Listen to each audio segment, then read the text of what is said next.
Hey, Dental Nachos crew, this is Paul, Dr. Nacho with a JFO Just Find Out associate position. So I want to ask you a question.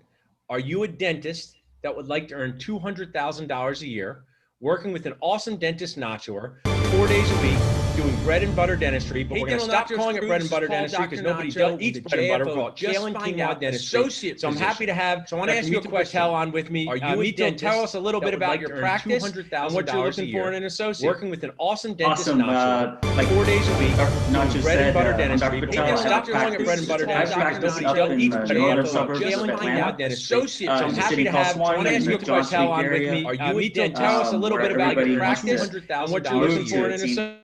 Awesome dentist nacho. Bread and butter dentistry. Stop calling it bread and butter dentistry. Nobody eats bread and butter. Kale and quinoa dentistry. So I'm happy to have, so I want to ask you a question. On with me. Are you a dentist? Tell us a little bit about your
where the Hinman Dental Conference is. You got it.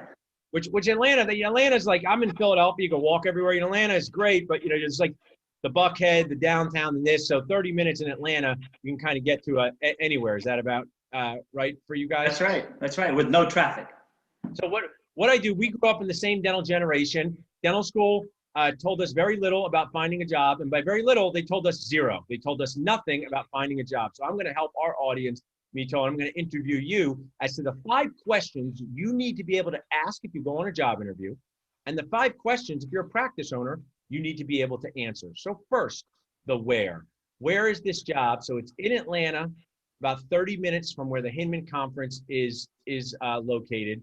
What is this part of Atlanta? Is this called, does it have like a name?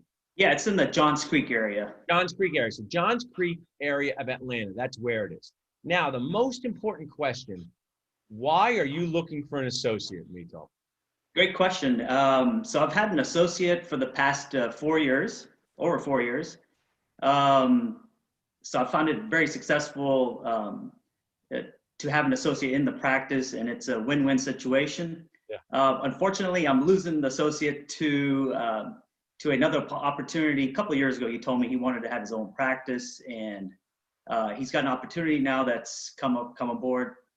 Which I think is great. It's a great part of the circle of dentisting life.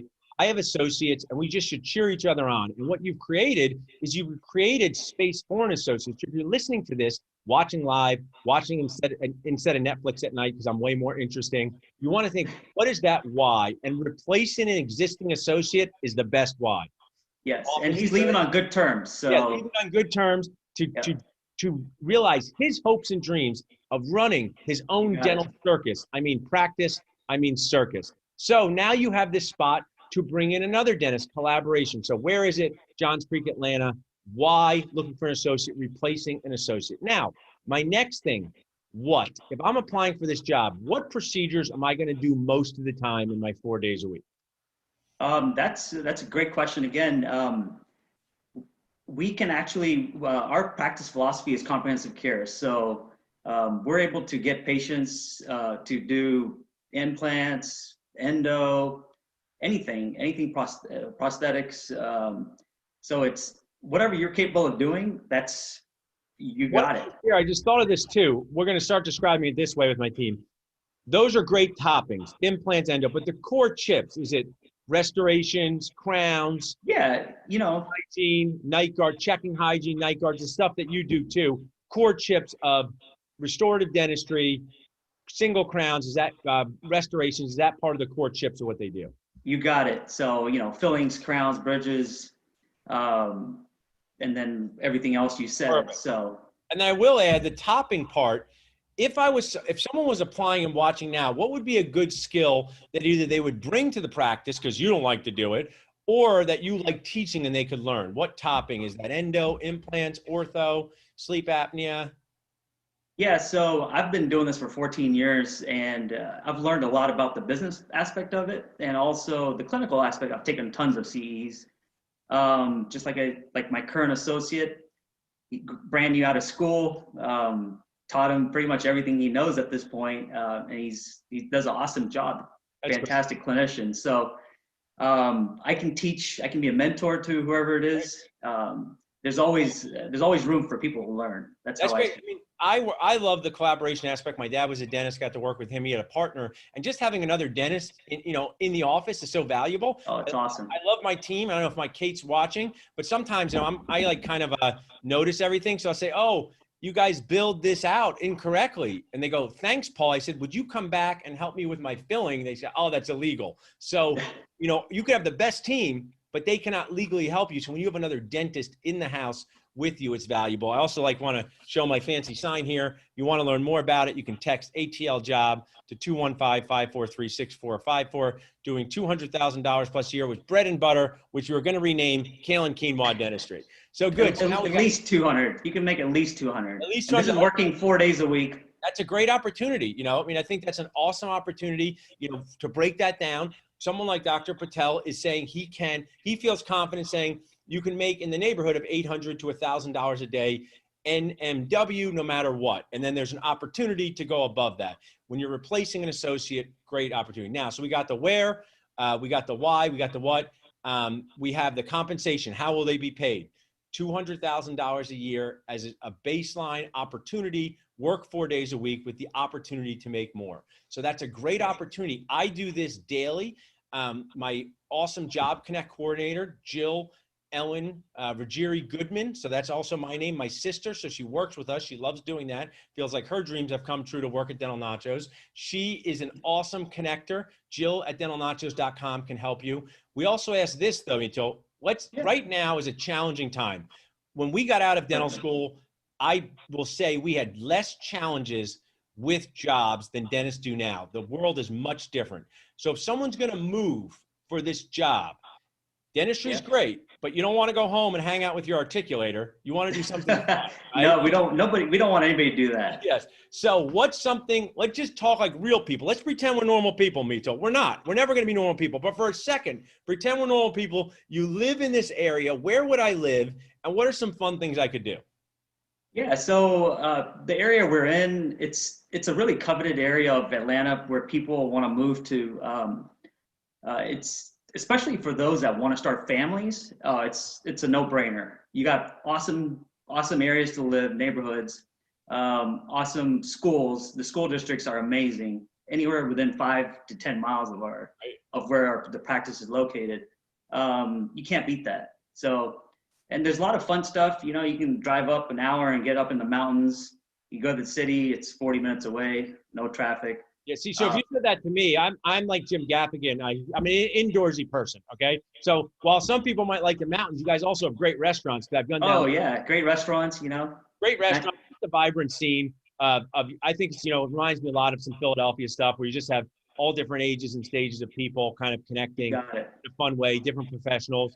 We are talking during a pandemic. Maybe someone's watching this 10 years from now and say, remember the pandemic? Well, we were part of it, me and Mito. But when we normally, I've seen there's NCAA basketball games at places, great sports, great stuff. You got it. I always love going down to Atlanta because I'm now an exhausted dad, Mito. The name's escaping me.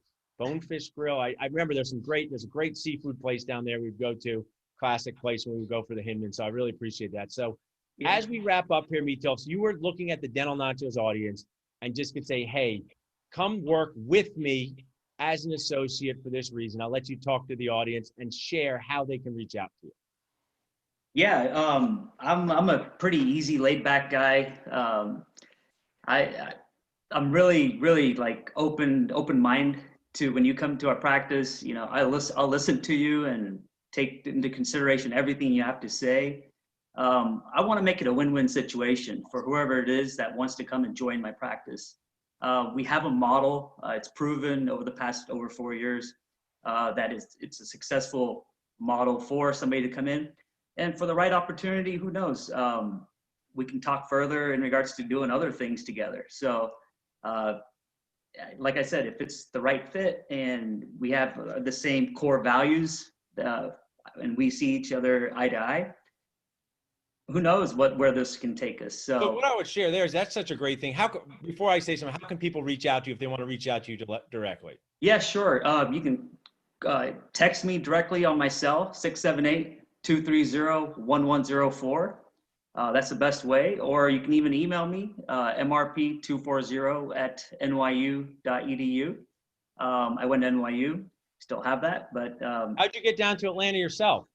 My family's down in Florida, so I just, after graduating from NYU, I was like, I'm gonna move back down the South where it's a bigger city, because my folks are in Daytona Beach and I didn't want to move back down there. So just chose a big city in the South. Yeah, you're close, but you're not too close. Like I'm close to my family, but I'm not too close. Exactly. Yeah. Nice short 7-hour drive. Yeah. So or hour flight.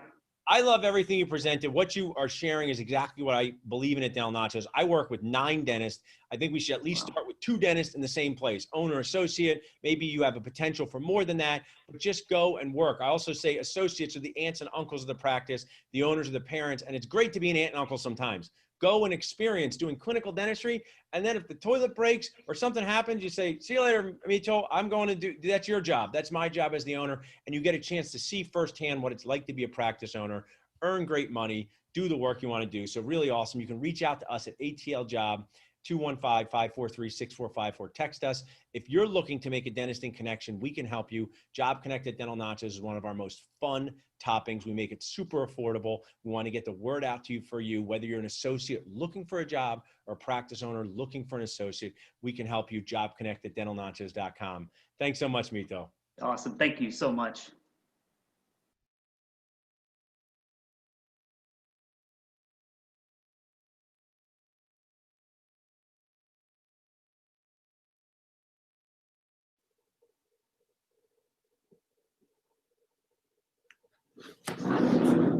Being a dentist can be amazingly awesome. Changing people's lives, helping them chew and smile with confidence is some of the best parts of being a dentist. But being a dentist, it can also be amazingly annoying. Doing full contact arts and crafts on people who don't want to be there can drive anyone nacho nuts. I should know, my name is Paul, Dr. Nacho Goodman, and I've been dentisting for 18 years. One of the things I've noticed in dentisting over 18 years is you have days where you do awesome. Patients will look at you and say, thanks for changing my life. Do a whole mouth of implants, upper and lower. People look at me and say, Paul, I should have done this sooner. I love my implants. I can chew, I can smile, they're great.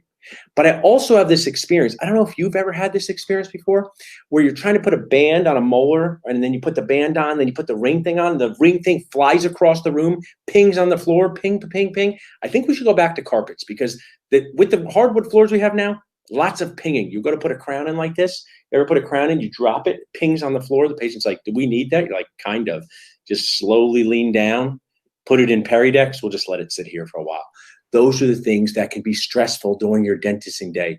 Or do the thing that I say dentists have to do. So when that ring flies off the tooth and you say to your dental assistant, could I see the box of the other class 2 ring thingies?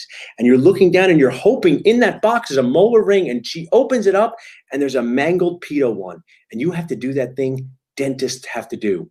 You have to say, perfect, just the one I wanted, while crying on the inside. You're a dentist. That's where you have to keep your crying, on the inside. I've made a chart here over my career of how often I've cried on the inside. So when I started as a dentist, I was pretty high. It's gotten lower, But then we've had a pandemic happen, crying's gotten higher, it's gotten a little bit lower now. So what I want to share with you are ways for you as a dentist to decrease stress, increase patient-centered production, increase the happiness level in your life for your patients and team. Because there's many things that make us want to cry inside a day. There's many things that cause us stress. I've made a fancy diagram here. What might those things be? The class 2 ring thing flying off. Someone saying, my sister's dental insurance covers veneers, implants, and Botox. Why doesn't mine? I don't know. Maybe because your sister's a liar. I think that's why. But what do you say when patients say, why doesn't my insurance cover that? We'll help you with that. Your amazing team. Sometimes my amazing team does an amazing job fighting over who took the last box of lidocaine. Sometimes running a dental practice feels like you're running a circus where the animals don't try to eat you, just slowly annoy you to death. What can we do to make this experience better? And I put down one of my favorites, lower dentures, where people say this thing doesn't work. I know, I told you it wasn't going to work. Dentures without implants are for smiling, not chewing. That's a patient talking tip. So at Dental Nachos, my entire goal is to help you cry less on the inside by increasing your dentisting core, by making your dentist core better. I'm coming from the gym, exhausted dad gym session. That's why I look like this. I was at the gym. It inspired me to do this. What can we do? I don't want to brag about the weights I can lift, but here's one of them. This is one of the weights. What can we do to increase, to make our dentisting core better? And what is our dentisting core? It's our mind, it's our words, it's our hands. Those are the skills, your mind, the business and leadership decisions you make as a dentist. Your words, your communication, the way you talk to people, not just patients, also your team and other dentists, your suppliers, your vendors, and then your hand skills, how to make the most beautiful crown prep the world has ever seen, your favorite thing. Dental school focuses a lot on hands, but then you get out of dental school and you're like, man, I should have learned more about mind and words. Because when a patient says, I don't like the work you've done, I want a refund, you can't say, Krebs cycle, Millie, Krebs cycle, I can recite the Krebs cycle. That's helped me precisely never times. But how to talk to patients about difficult scenarios, like when dental treatment didn't last as long as we had hoped. Do I want to offer health insurance to my team? Yes or no? That's a business decision. How to read a P&L. That might have been helpful. Instead, we were in basements burning ourselves with hot wax second year while our friends were out having fun. I don't know why making a mediocre bite room was so important. I've made precisely 0 since I've gotten out of dental school. I've waxed up 0 central incisors, but it would have been really helpful to know how to manage my team when they're arguing over scenarios or when everybody wants off on the day before July 4th. So at Dental Nachos, we help you with all these things by strengthening your dental core, by learning how to use your mind, your hands, and your words, especially through our CE programs, through our key resources and sponsors. There's so much stuff out there that can help you with this. So let me share with you a treatment plan to make you stop crying. Sorry, it's impossible. I can't make you stop crying, but I can lower the amount of times you cry on the inside a day. You can make systems for success. Everything that matters needs a system, and everything matters. You can learn how to manage expectations. The key to success in life is managing expectations. These are all parts of being a successful dentist. So then you can be more like this, increasing patient-centered production, increasing profit, decreasing stress, and maybe having a little more happiness and fun.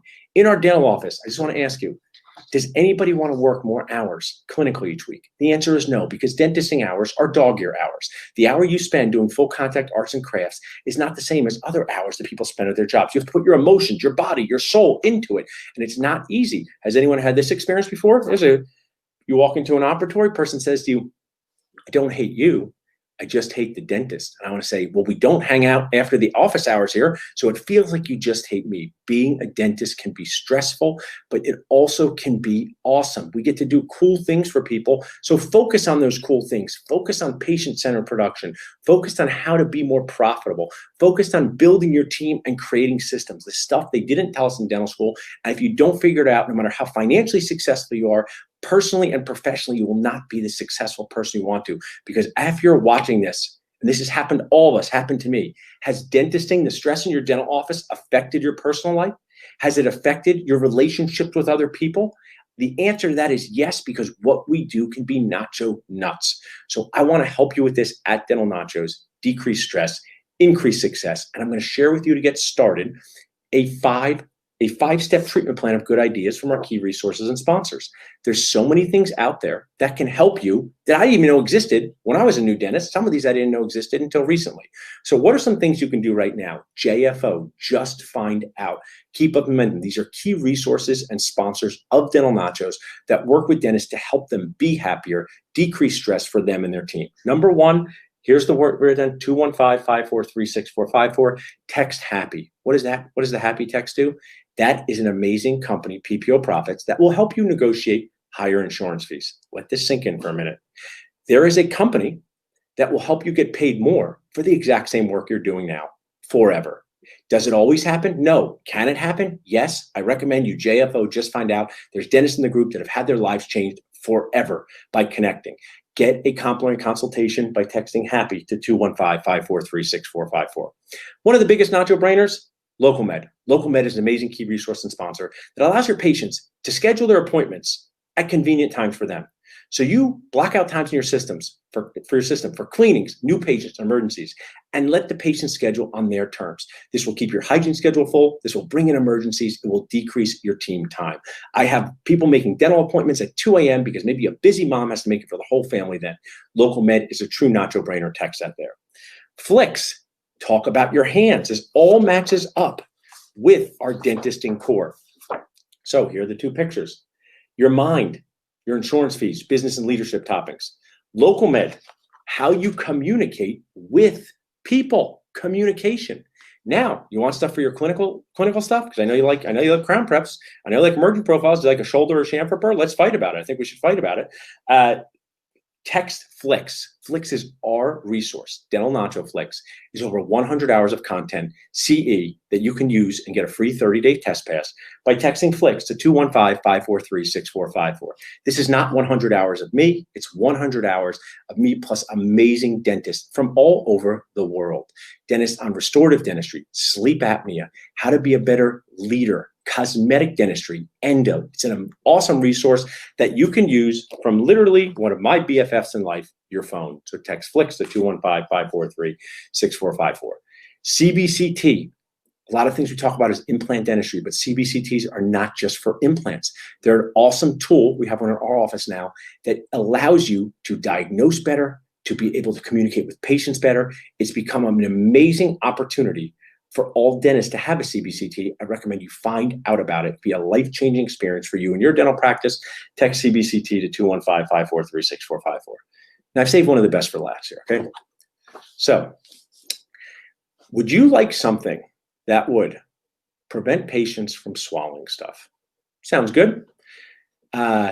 Prevent too much moisture from getting on the tooth. Here's the nacho nuts parts. Hi, dentist. You need to do this small, tiny work, class 2s, little things. Pop up. It's a box, right? An hour of work for this. Class 2. But while you're doing it, we just want you to keep it as dry as possible. Okay, fine. Where are we working? We're working in the mouth, which is wet. That's really insane. So do you want something to prevent people from swallowing stuff? Keep the area dry.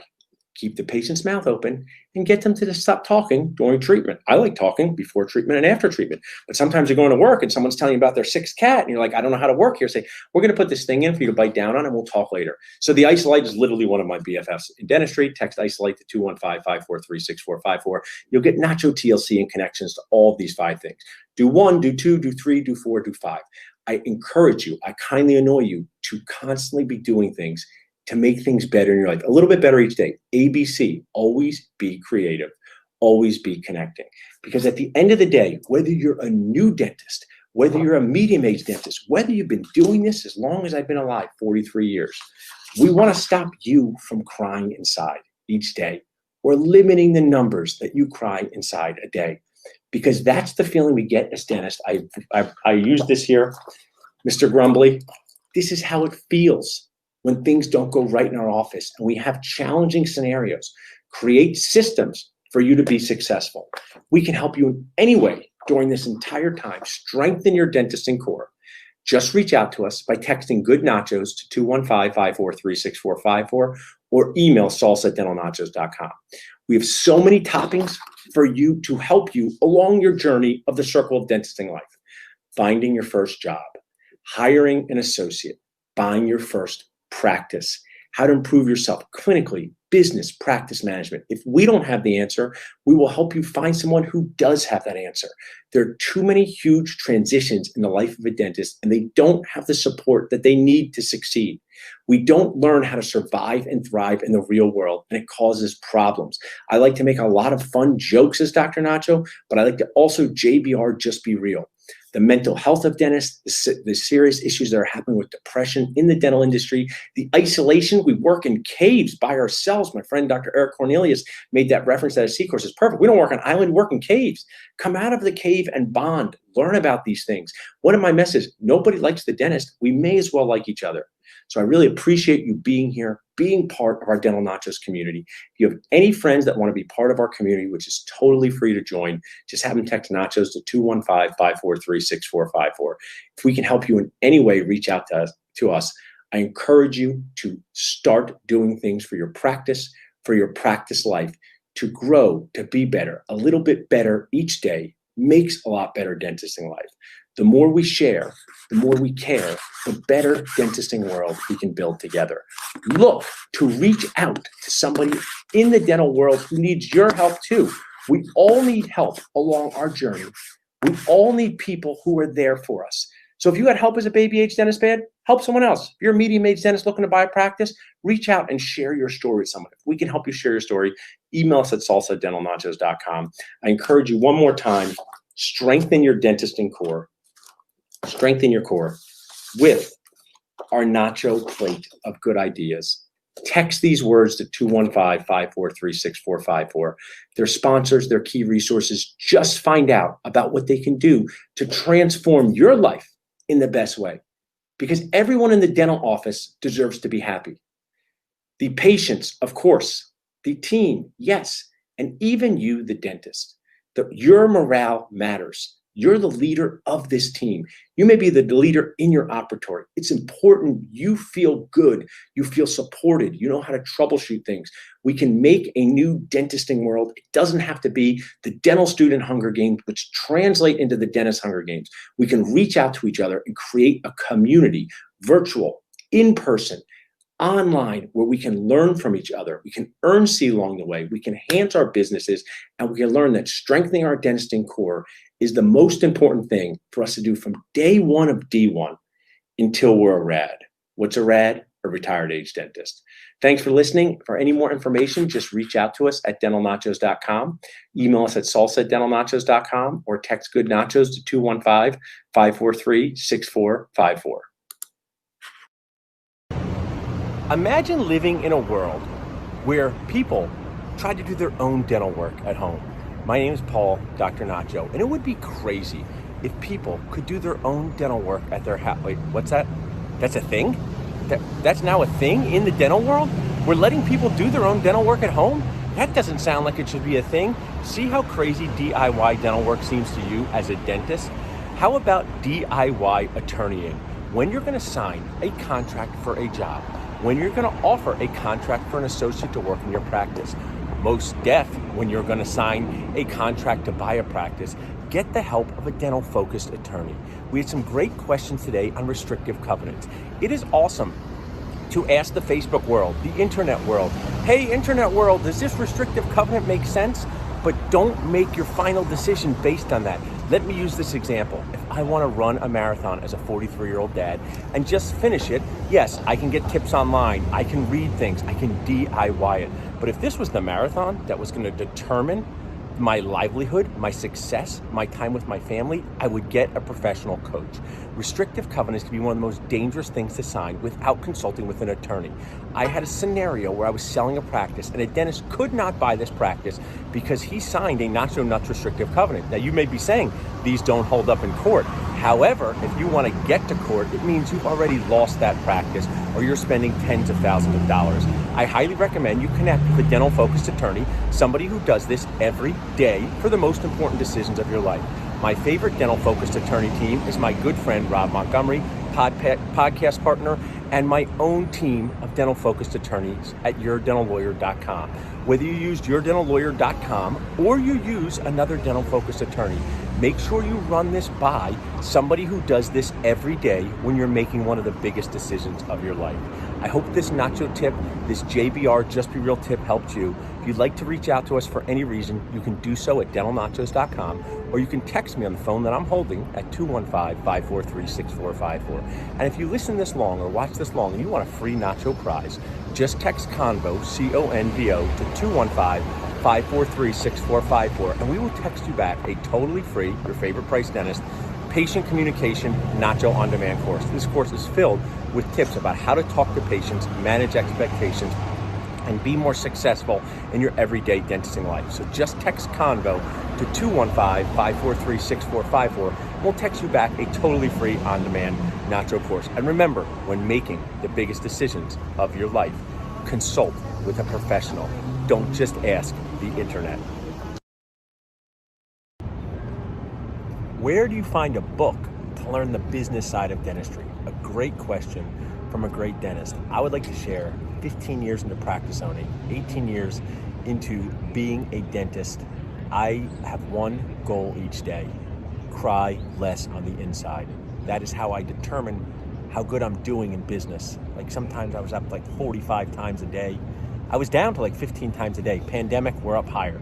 But I want to share with you that it's great to read books and podcasts, but a lot of it is dealing with people. So how do you learn to deal with people? I was a restaurant server back in the day.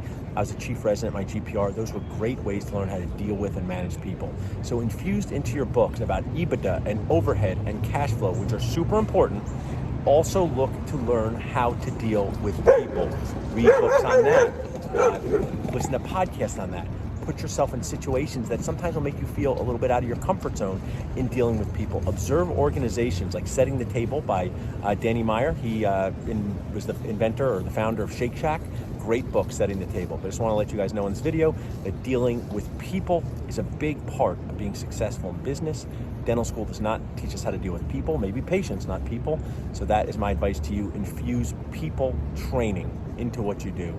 And that is how you will do the thing that I try to do less often: cry on the inside as a dentist. Have a great day, guys. What can we do to build a strong dentisting core? My name is Paul, Dr. Nacho, and I was just in the gym back there, probably very obvious by how jacked I am. And I was thinking about, what do we do to build our core in life? Our dentisting core and even our dad core. Because you know what they say about dad bods? Dad bods are made in the kitchen, standing over the sink, eating your dinner. And by dinner, I mean cold macaroni and cheese. But at least I'm working while I'm eating my dinner by scrolling through emails. And by scrolling through emails, I mean scrolling through TikTok. But that's not the point of this video. The point of this video is to share with you how you can build your dentisting core. I have 4 ways to help you build your dentisting core. Your dentisting core is your mind skills, your word skills, and your hand skills. Dental school very into clinical skills, which are important, but not enough into mind, business, and word patient communication skills. Dental school teaches us how to make a denture in 17 visits. One visit, you just put the bite rim out and you just look at it, then back in the box. That's one whole visit. That's not gonna cut it in practice. Wanna know why? Because if you go out of business, you can't help any patients. If you go out of business, you cannot make the most beautiful emergence profile the world has ever seen. So if you want 4 ways to build your dentisting core, do this. Text the word SAVE to 215-543-6454. After you text the word SAVE to 215-543-6454 and you find that your phone does not blow up, try this. Text the word PRIZE to 215-543-6454. We will give you a prize to buy any Nacho On Demand CE. If you do that and find out your phone does not blow up again, you may think, I'm onto something here, and we have 2 more prizes. The third prize is text Amanda to 215-543-6454 to be invited to a business and patient communication CE course for free, your favorite price. And finally, I want to wrap this up. Have you ever seen peri-implantitis? Does peri-implantitis scare you? One time at Implant Band Camp, did you see peri-implantitis? Well, I got a treat for you. We're bringing someone in to talk about peri-implantitis. What happens when stuff goes wrong? You're gonna love it, Dennis. So text the word SCARE to 215-543-6454 and you'll be invited to our CE course coming up on peri-implantitis. Literally your favorite thing when stuff goes wrong and you can be super negative about it. But in a serious way, it's important to know how to troubleshoot things when they do go wrong. I've seen peri-implantitis barely ever. I deal with it when it happens barely ever, but when it does happen, it's super annoying, and knowing how to deal with it is important. If you missed any of these text codes, text the word SAVE text the word Amanda, text the word prize, text the word scare, all one at a time to 215-543-6454. And if we can help you in any other way, visit us at dentalnachos.com. Finding a job after dental school or your GPR or AGD is a huge step in the circle of dentisting life for new dentists. Hiring an associate to work in your practice is also a huge step in the circle of dentisting life for medium-aged dentists or seasoned-aged dentists. At Dental Nachos, we want to help with this. There's never been really a good way, a consistent way to find a job after dental school or hire an associate. We want to be part of that solution at Dentist Job Connect. Our team will do a complimentary consultation with you to determine what your goals are, how often you want to work, when you want the associate to come in, where you want to find a job, and share with you ways to ABC, always be connecting. The program is fun, it's affordable, and it will help you do the thing that all dentists need to do to succeed, have a job. You cannot make the most beautiful emergence profile in the world without a job. You cannot pay off your loans without a job. There's a lack of connectivity in our dentisting world because we have a cave mentality. Dentists work in caves. Thanks, Dr. Eric Cornelius, for pointing that out. So what Dentist Job Connect does is help connect dentists in these caves. To learn more about this program, you can do it in a few ways. One, you can text jobs to 215-543-6454. Text jobs to 215-543-6454, and our team will connect with you. You can email jobconnect@dentalnachos.com. Email jobconnect@dentalnachos.com. You can email your resume, your goals, any questions you may have. And finally, you can just visit dentalnachos.com. And our website has ways to fill out forms on if you want to hire an associate, find your first job, buy a practice, or sell a practice. We're here to help connect dentists and make our dentisting world a better place to be. Growing up as a child, I had a lot of teachers and mentors tell me that if I worked hard enough, put my mind to it, any of my dreams could come true. And what I would like to say to those people now is that you're liars. You were lying to me, because my dream was to dunk a basketball in the NBA or shoot threes for the Sixers. But that dream did not come true, not even close. But as Paul, Dr. Nacho, I want to help you make your dentisting dreams come true. I want to help you with major decisions in the circle of dentisting life, like finding a job in private practice, hiring your first associate, buying your first practice, one of the biggest decisions of your life. If you'd like to learn how I can help you with your hopes and dreams, not the dunking kind, the dentisting kind, just text HOPES to 215-543-6454 or visit dentalnachos.com. You can also email us at salsa@dentalnachos.com. This is one of my favorite things to do. Almost daily, I'm connecting with dentist nachoers about big life decisions like selling a practice, buying an additional practice, or just a challenge that they're having in their dentisting lives. These calls are super affordable. They're fun. You get to connect with me and feel better about the path you're on. I'm going to share with you what you're doing. It makes sense. This sounds like a practice that would make sense to buy or a job to get. Or I may tell you that this doesn't make sense, nacho sense. So connect with us at Dental Nachos to learn more about how we can help you with your hopes, with your dreams. And one day, maybe if I work hard enough, I can dunk a basketball on my 6-year-old daughter in the basement. Because like all good dads, live out your sports dreams through your children. Hey, dentisting friends, it's Paul, Dr. Nacho. I'm sitting with one of my favorite people and patients on earth. We did a full mouth implant case back in 2008 when I was only a 31-year-old dentist. Came in today to get it for us to look at it. It looks awesome. Life-changing impact of dental implants. I'm going to ask Rick, what has been the best part of having these teeth? Oh, I could smile anytime I want, and I could eat anything I want, and they feel like my real teeth. That's just so cool. And if someone was saying, my patients, they're not going to go for it because it's too expensive, was the financial investment for you worth it? Oh, without a doubt, 100%. I would do it again if I had to. Awesome. Thanks for sharing that. Dental Nachos crew, to learn how to do this, just text implants to 215-543-6454. Or visit us at dentalnachos.com. We have an amazing course for you, the life-changing impact of dental implants, that we will give you as a free chip gift so you can have more fun like us in the dental office. Thanks, guys. Hey, dentistry friends, it's Paul, Dr. Nacho. I just want to share a mindset tip for when you start your day dentisting. I've been coming into this room to dentist for the past 16 years. Dentisting is not easy. You work on people who don't want to be here in a high stress environment, but there's also awesome things we do. But my mindset tip is always be managing expectations. One of the ways you can do that is to have great talking tips for commonly asked questions like, what does my insurance cover? A great tip is to say, your dental insurance works a lot like a coupon with blackout dates like airline miles. We will do the best job possible to maximize the benefits of your coupon. If you'd like more tips like that, just text FLIX to 215-543-6454, text FLIX to 215-543-6454, or visit us at dentalnachos.com. As a leader, as a dentist, as a dad, as a Dr. Nacho, I have one goal every day: to limit, to reduce, to minimize the number of times I feel like crying inside a day.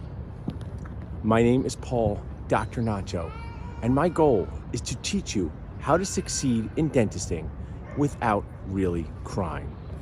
I come here daily in the morning with my coffee to walk around the park, to think, to listen to podcasts, to come up with new ideas, to just spend some time alone.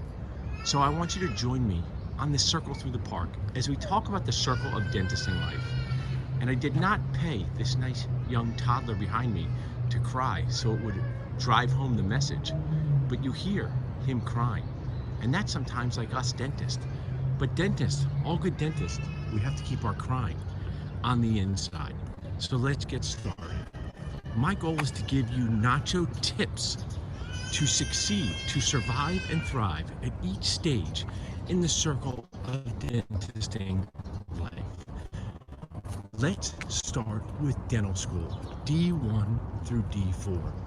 What are some things you can do D1 through D4 to make yourself Nacho ordinary? Number one, take, learn, explore as many communication courses as possible. Listen to podcasts, join virtual Toastmasters, take dental CE. Our dental core is what allows us to survive and thrive.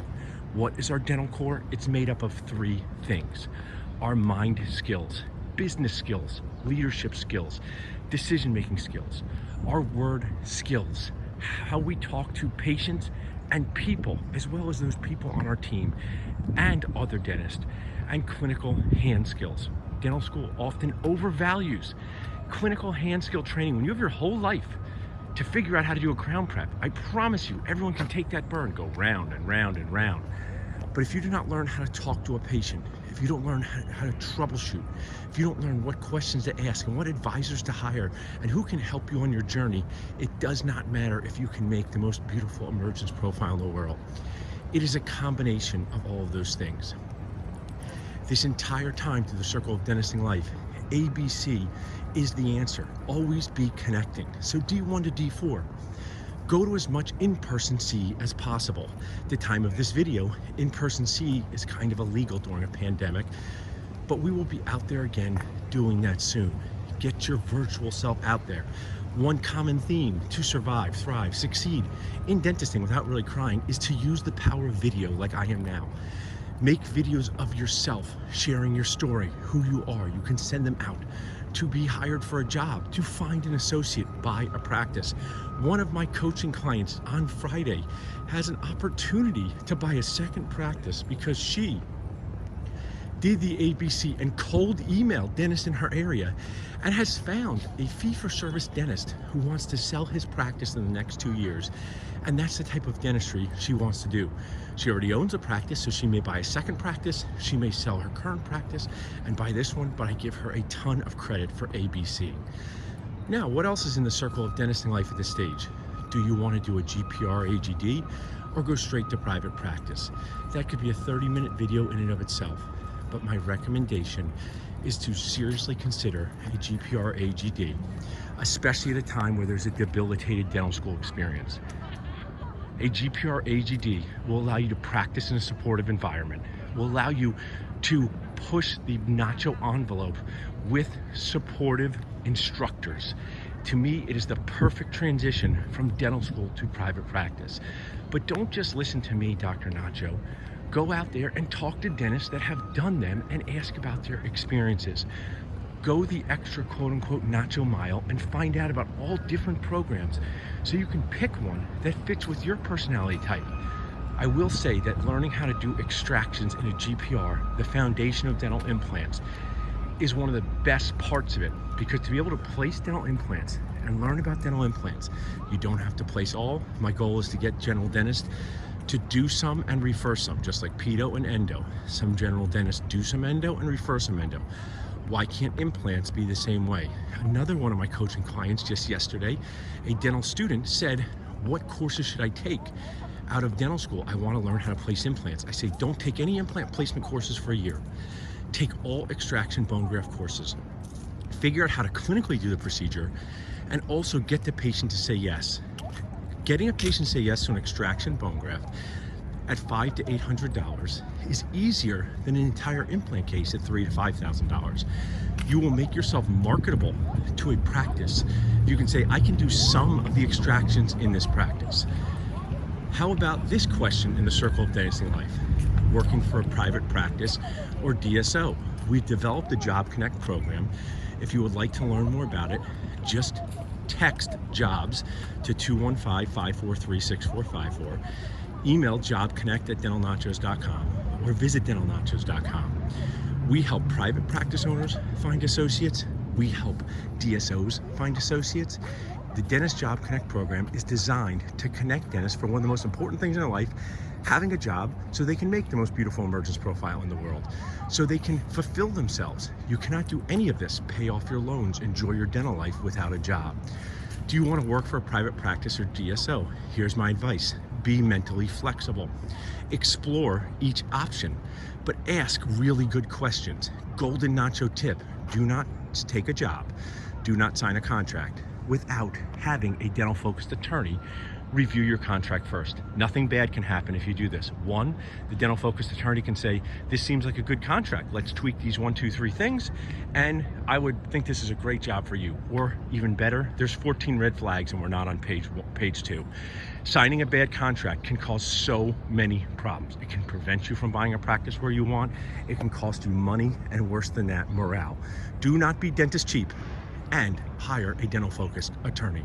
If you would like us to recommend one of our key resources and sponsors, feel free to reach out to us at jobconnect@dentalnachos.com or text attorney to 215-543-6454. So now you're in your job. How do you succeed as an associate? Your ability to produce dentistry will be based on your mind skills, your hand skills, and your word skills. So work on all of those. Work on your mind skills, work on your hand skills, work on your clinical skills. What you can do as an associate is to think of your operatory, your chair. I got this great advice as a restaurant server.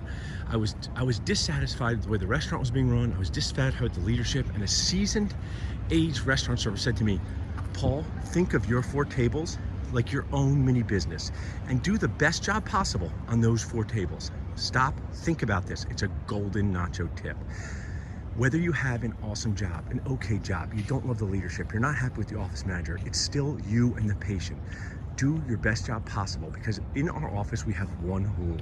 The patient is the most important person. When you do everything with the patient's best interest in mind, it works out well. So think to yourself, I'm going to share with my patients the value of learning about a variety of treatment options. I'm going to present treatment like a menu. If you would like to learn about treatment presentation skills, treatment planning skills, text FLIX to 215-543-6454. Text FLIX, F-L-I-X, to 215-543-6454, and you'll get a 30-day pass to watch in on over 100 hours of CE and content that will help you develop your dentist core. Now, what about buying a practice? What are some things about buying a dental practice that are important? Number one, buying a dental practice is the most important decision in the life of a dentist. Let me share why. One of the things I do is help sell dental practices as a broker. At the end of the career of a dentist, I have met dentists who've had multiple spouses, multiple houses, one practice. Let that sink in. Buying a dental practice, anchoring yourself to an area, and owning that business is one of the most serious decisions you can make. It can be awesome when it's done right. It can be awful if you do not buy the right practice for you. I have a 3-operatory practice for sale close to where I live in Philadelphia. Maybe that's perfect for some people. The dentist collects $800,000 a year.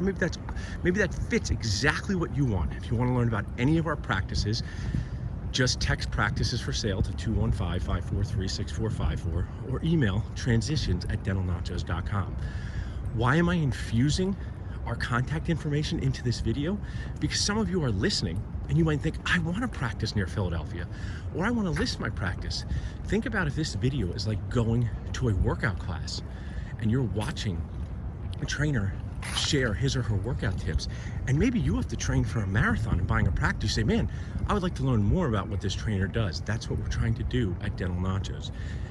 Give you the MOCs, mechanisms of connection, to succeed in your dentisting life.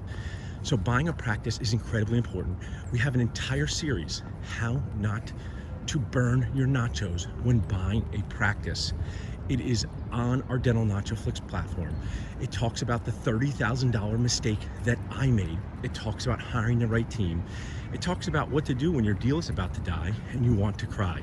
One of the take-home tips, get a good team of advisors. Another golden nacho tip, good advice is never expensive. On our coaching calls, on my hopes and dreams calls, what I do is I help dentists understand the first step. Over the past 3 days, I've talked to a 26-year-old dentist, a 34-year-old dentist, and a 59-year-old dentist about their hopes and dreams. I help get them going in the right direction. Think of it like a limited oral exam. An x-ray, like we do for patients, and then say an endodontist is your next step, periodontist is your next step, oral surgery is your next step. One of the things I find in these calls is that there's a total lack of information and awareness about what to do next on your major life decisions. Buying a practice, hiring an associate, selling your practice. Now, after you've bought a practice, one day you might want to hire an associate. So we're talking about finding a job and hiring an associate. What is one of the biggest challenges in hiring an associate? The person hiring an associate has good intentions, but they're not sure if they need or want an associate. Is your associate position a car or a boat? One of the most important questions to answer if you're looking for a job or hiring an associate. Is this a true need or a want? Now let me share some value with you that you can use forever and ever and ever. There are 5 questions you must be able to ask, and the practicing dentist, practice owner must be able to answer. Ready? Here are the 5 questions. You might want to write them down. If you want to know the 5 questions, you can email 5 questions to jobconnect@dentalnachos.com, or you can just text 5 questions to 215-543-6454, and we'll send you back this list to have as a reference. But I'll also bring it to life, BTL, bring it to life on video. Remember, golden nacho tip, make more videos. Bring yourself to life, 30-second to 2-minute long videos. What are the 5 questions? Where is the job? Why does the practice? How to succeed in dentisting without really crying. Our previous video left off on hiring an associate. Hiring an associate, what are the 5 questions a practice owner needs to be able to answer and a prospective associate should be able to ask? Why the office needs or wants an associate? Where is the job? So where is the job? Why the office is looking for an associate? What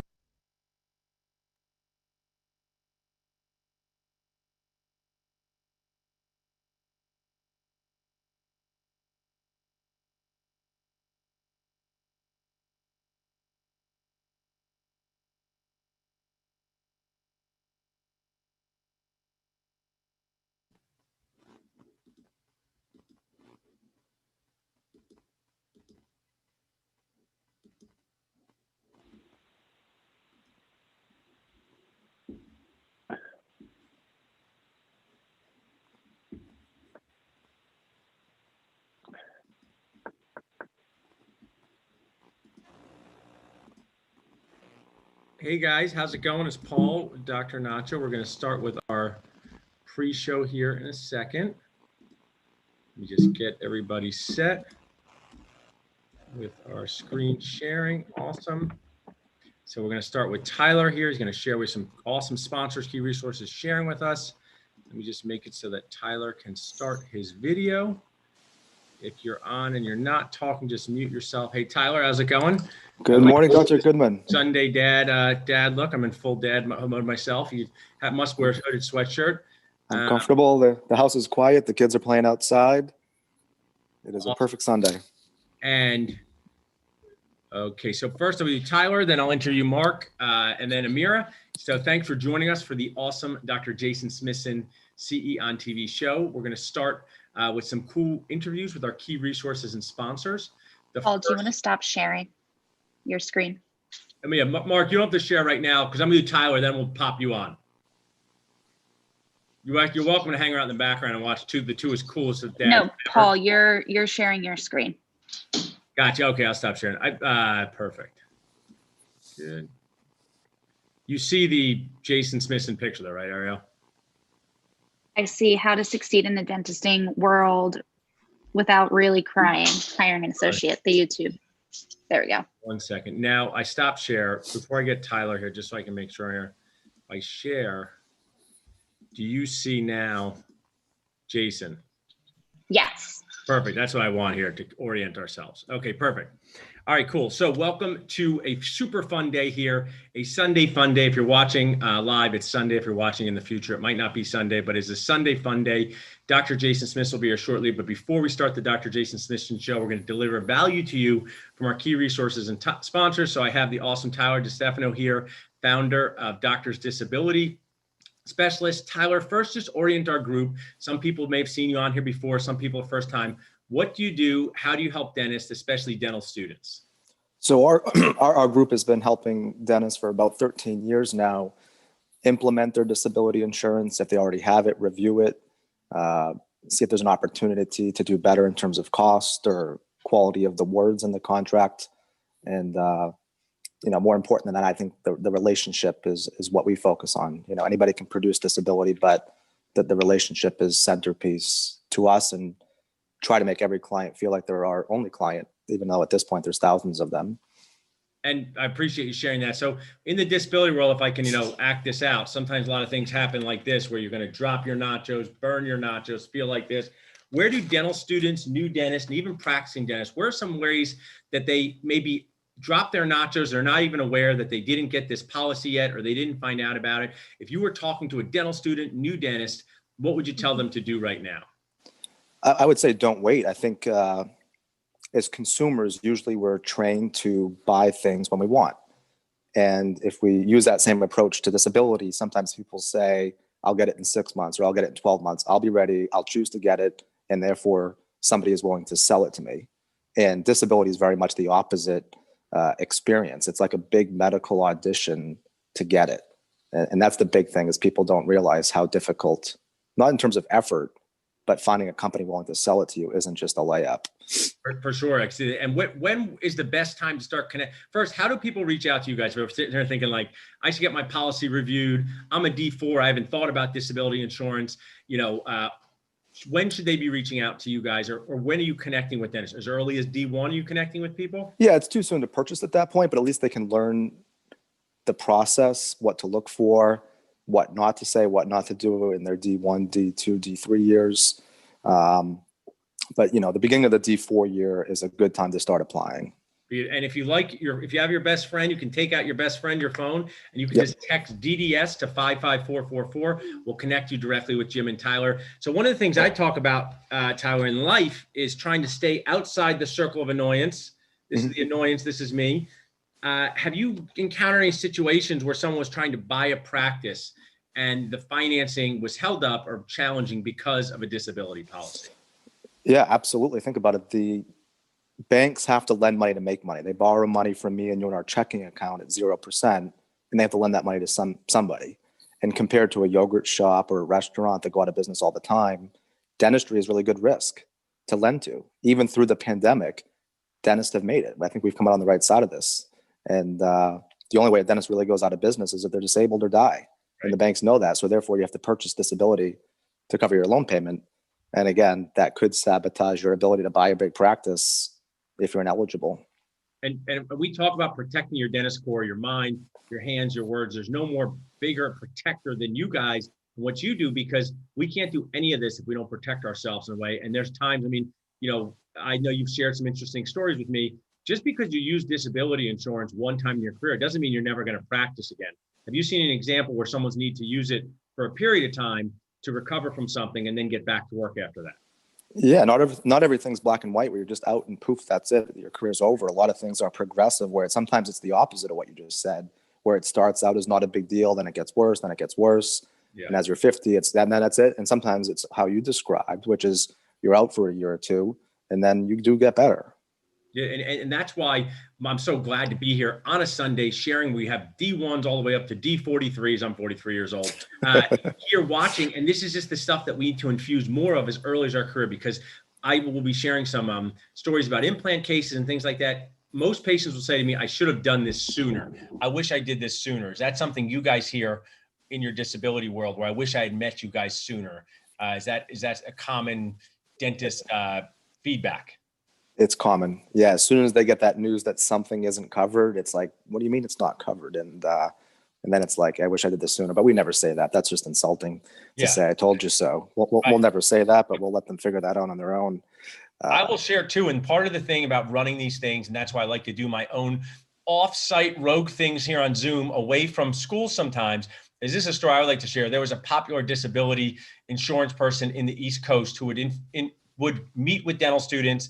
This was years ago, still works, but years ago, and we get them to get policies. And some people said, oh, he's trying to sell stuff to dental students, Yeah, he's trying to sell help and protection, because I have a story of a dentist, Nacho, who might be watching it today, who said if he did not meet this disability insurance person because he became partially disabled, he wouldn't be able to support his family because he can only work half time. So it just shows you that being kindly annoyed early in your career about protecting yourself, dental students, new dentists, these are the type of things, if there was more business training in dental school and leadership training, we would welcome these opportunities because they help you along this circle of dentistry life. So I truly appreciate that, Tyler.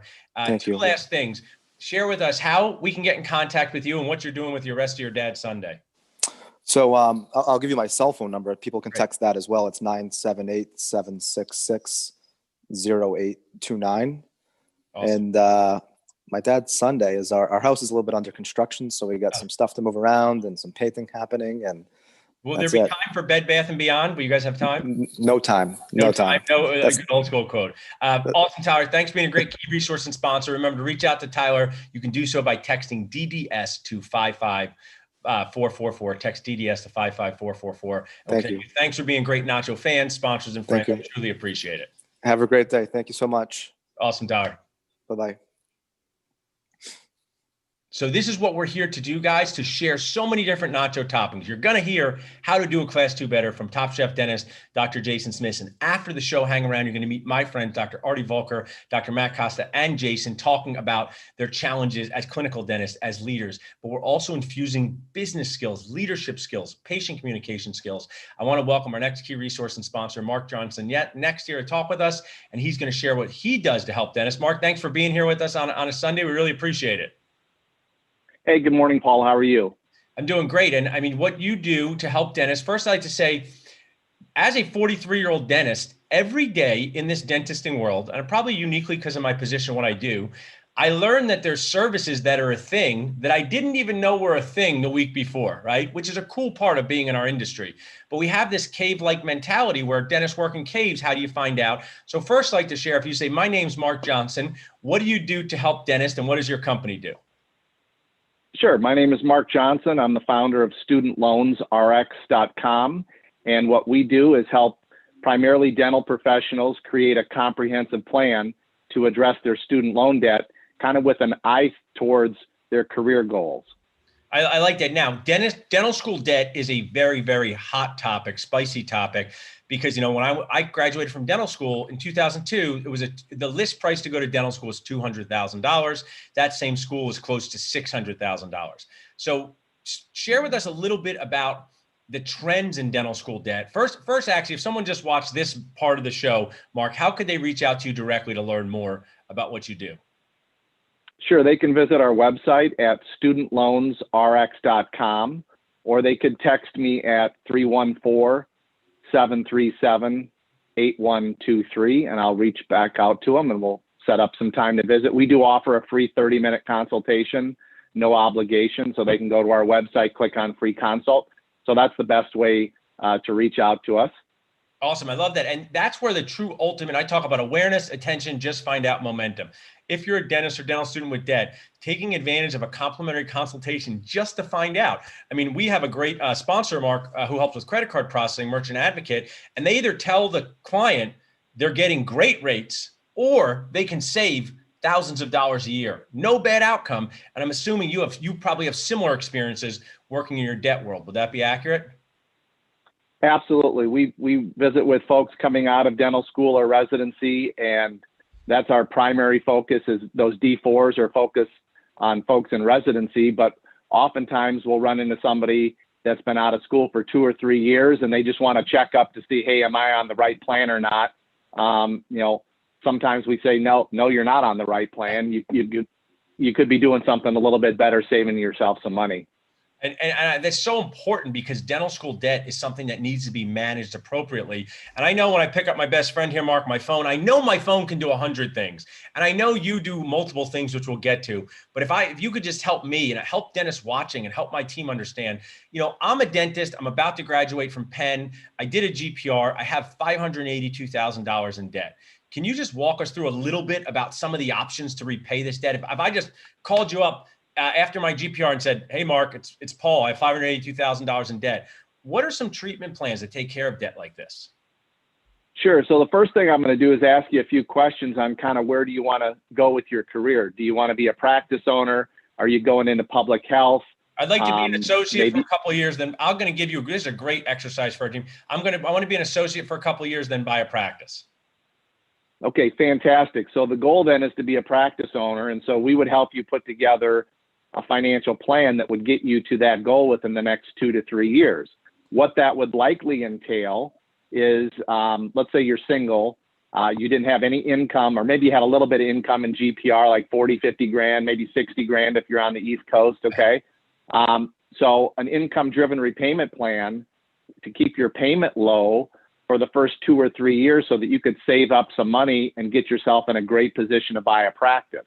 Now, you might be able to walk into the bank and they might finance the whole, practice, but there's still some other things, buying a business, buying a home, there's always incidental costs that don't get covered by a loan. So we'd want to make sure we get you in the best financial position to buy that practice in 2 or 3 years. That would likely entail an income-driven repayment plan. And what I want to highlight, golden nacho tip, I'm someone who sells practices, buyer coaching, and I learned this, paying off your debt as quickly as possible can be a disadvantage to buying a practice because you won't have enough saved in liquid assets. And that's happened multiple times through clients who say, oh, I paid off a lot of debt, but I only have $10,000 saved. They should have connected with someone like you earlier so you could have created a treatment plan for success, because this is the low-fat diet of the 90s. Everybody said, I'm going to eat a low-fat diet, and that wasn't right. Now it's like, how many avocados should I eat? An unlimited amount of avocados. And I make this as a joke because what we intuitively think will make us successful is not that. Is that something you've seen too? Absolutely. In your example where you come out of dental school or GPR with $582,000 in student loan debt, let's say in 2 years or 3 years, let's say you could pay off $50,000 of that. Okay. You walk into the bank to get a loan and tell them you have $532,000 in student loan debt. They could care less whether you have $532 or $582. Right. But if you would have saved that $50,000 in an account, they would look more favorably on giving you a loan in most circumstances than if you just said, I don't have any savings, but I've got $50,000 less in student loan. The bank's primarily concerned about, does the practice cash flow if we loan them money, and are they going to be able to make that payment? Which leads to another thing, which is don't be so quick to refinance your federal student loan debt, because that gets you locked into a payment for 10 or 15 years that could be much, much higher in those first 2 or 3 years out of school than an income-driven repayment plan. Yeah, and I mean, you're just sharing such great value. Big fan of Always Be Sharing, ABS. So if you're listening, watch this. Make sure you're saving a percentage of your income to have towards a practice, not so you can spend it towards the practice so the bank thinks you're a good risk. If you want an easy way of thinking that 10% of the practice purchase price, $800,000 practice, have $880,000 in liquid assets that you can touch, non-retirement assets. Now, Mark, I want to move on to what are some of the other things you do at Student Loan Planner? You have things about the CARES Act and some other toppings that you offer. Share with us about that. And also just share if someone just jumped on now, because we're probably not having 1 or 2 million people on the show by the end. I'm hoping 2 million. Maybe they just jumped on. How can they reach out to you? Sure, they can reach out to us at studentloansrx.com. Click on the free consult button up in the top right-hand corner of the homepage, and we'll do a free 30-minute phone or Zoom consultation. And my phone number is 314-737-8123. As you mentioned, the CARES Act is expiring in about 74 days, so January 1st. And so student loan payments and interest is going to resume accruing on federal student loans. It typically takes a month to 6 weeks to get enrolled in an income-driven repayment plan. And for these D4s that graduated, and well, they're not D4s anymore, they graduated in 2020, they've got some decisions to make in the next 74 days on what they're going to do with their student loans. So many of them have been kicking that can down the road over the summer and early fall because there's been no interest accruing and no payments have been required. But they've got 74 days to put together a well-thought plan. And what I recommend is, make sure that you're getting advice from somebody that has experience. Right. There's a lot of armchair or pseudo advisors out there telling dental professionals what to do with their student loans, and they may or may not have any experience. So what's a good plan for a fellow classmate may not be a good plan for you. It may depend. The other thing is that your loan servicer, so there's about 15 loan servicers out there for federal student loans. They are not financial advisors.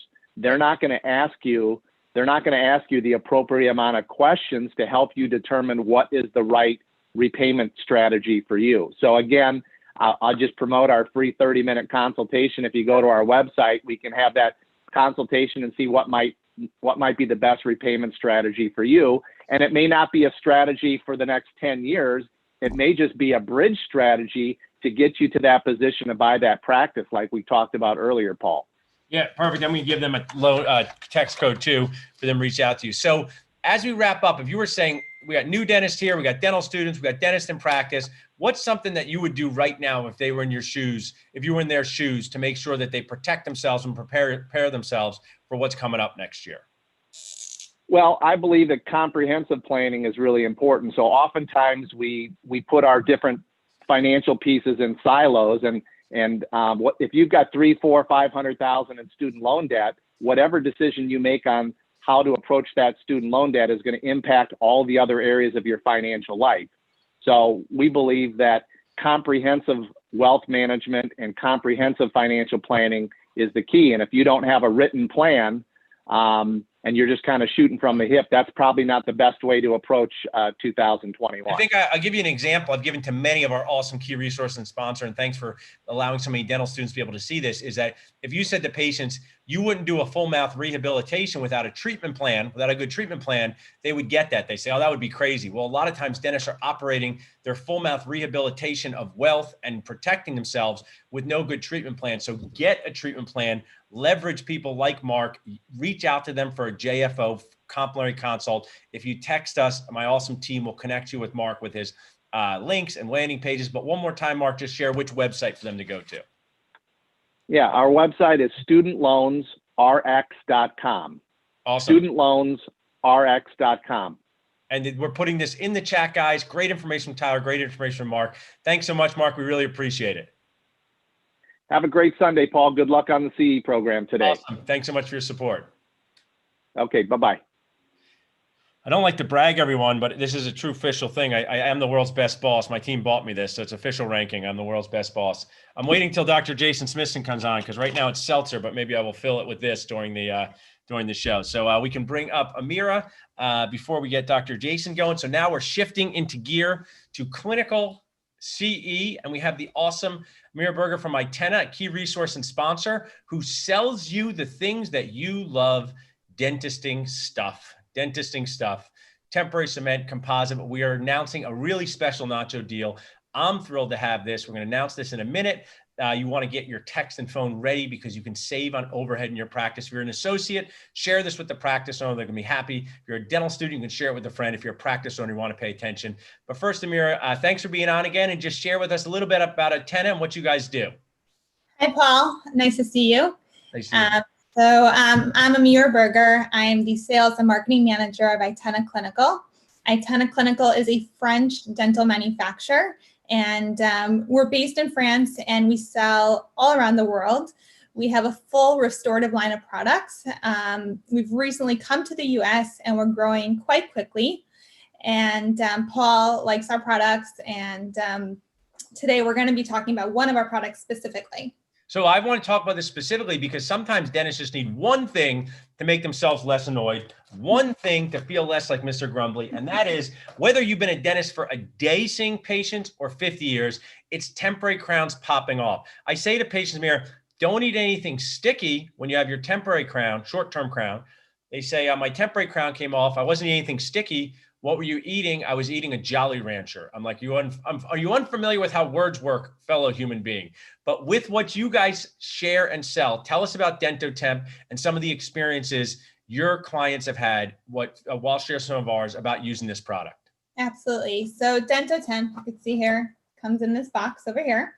It's a long-term temporary cement that's unique because it lasts 6 to 8 months in the mouth.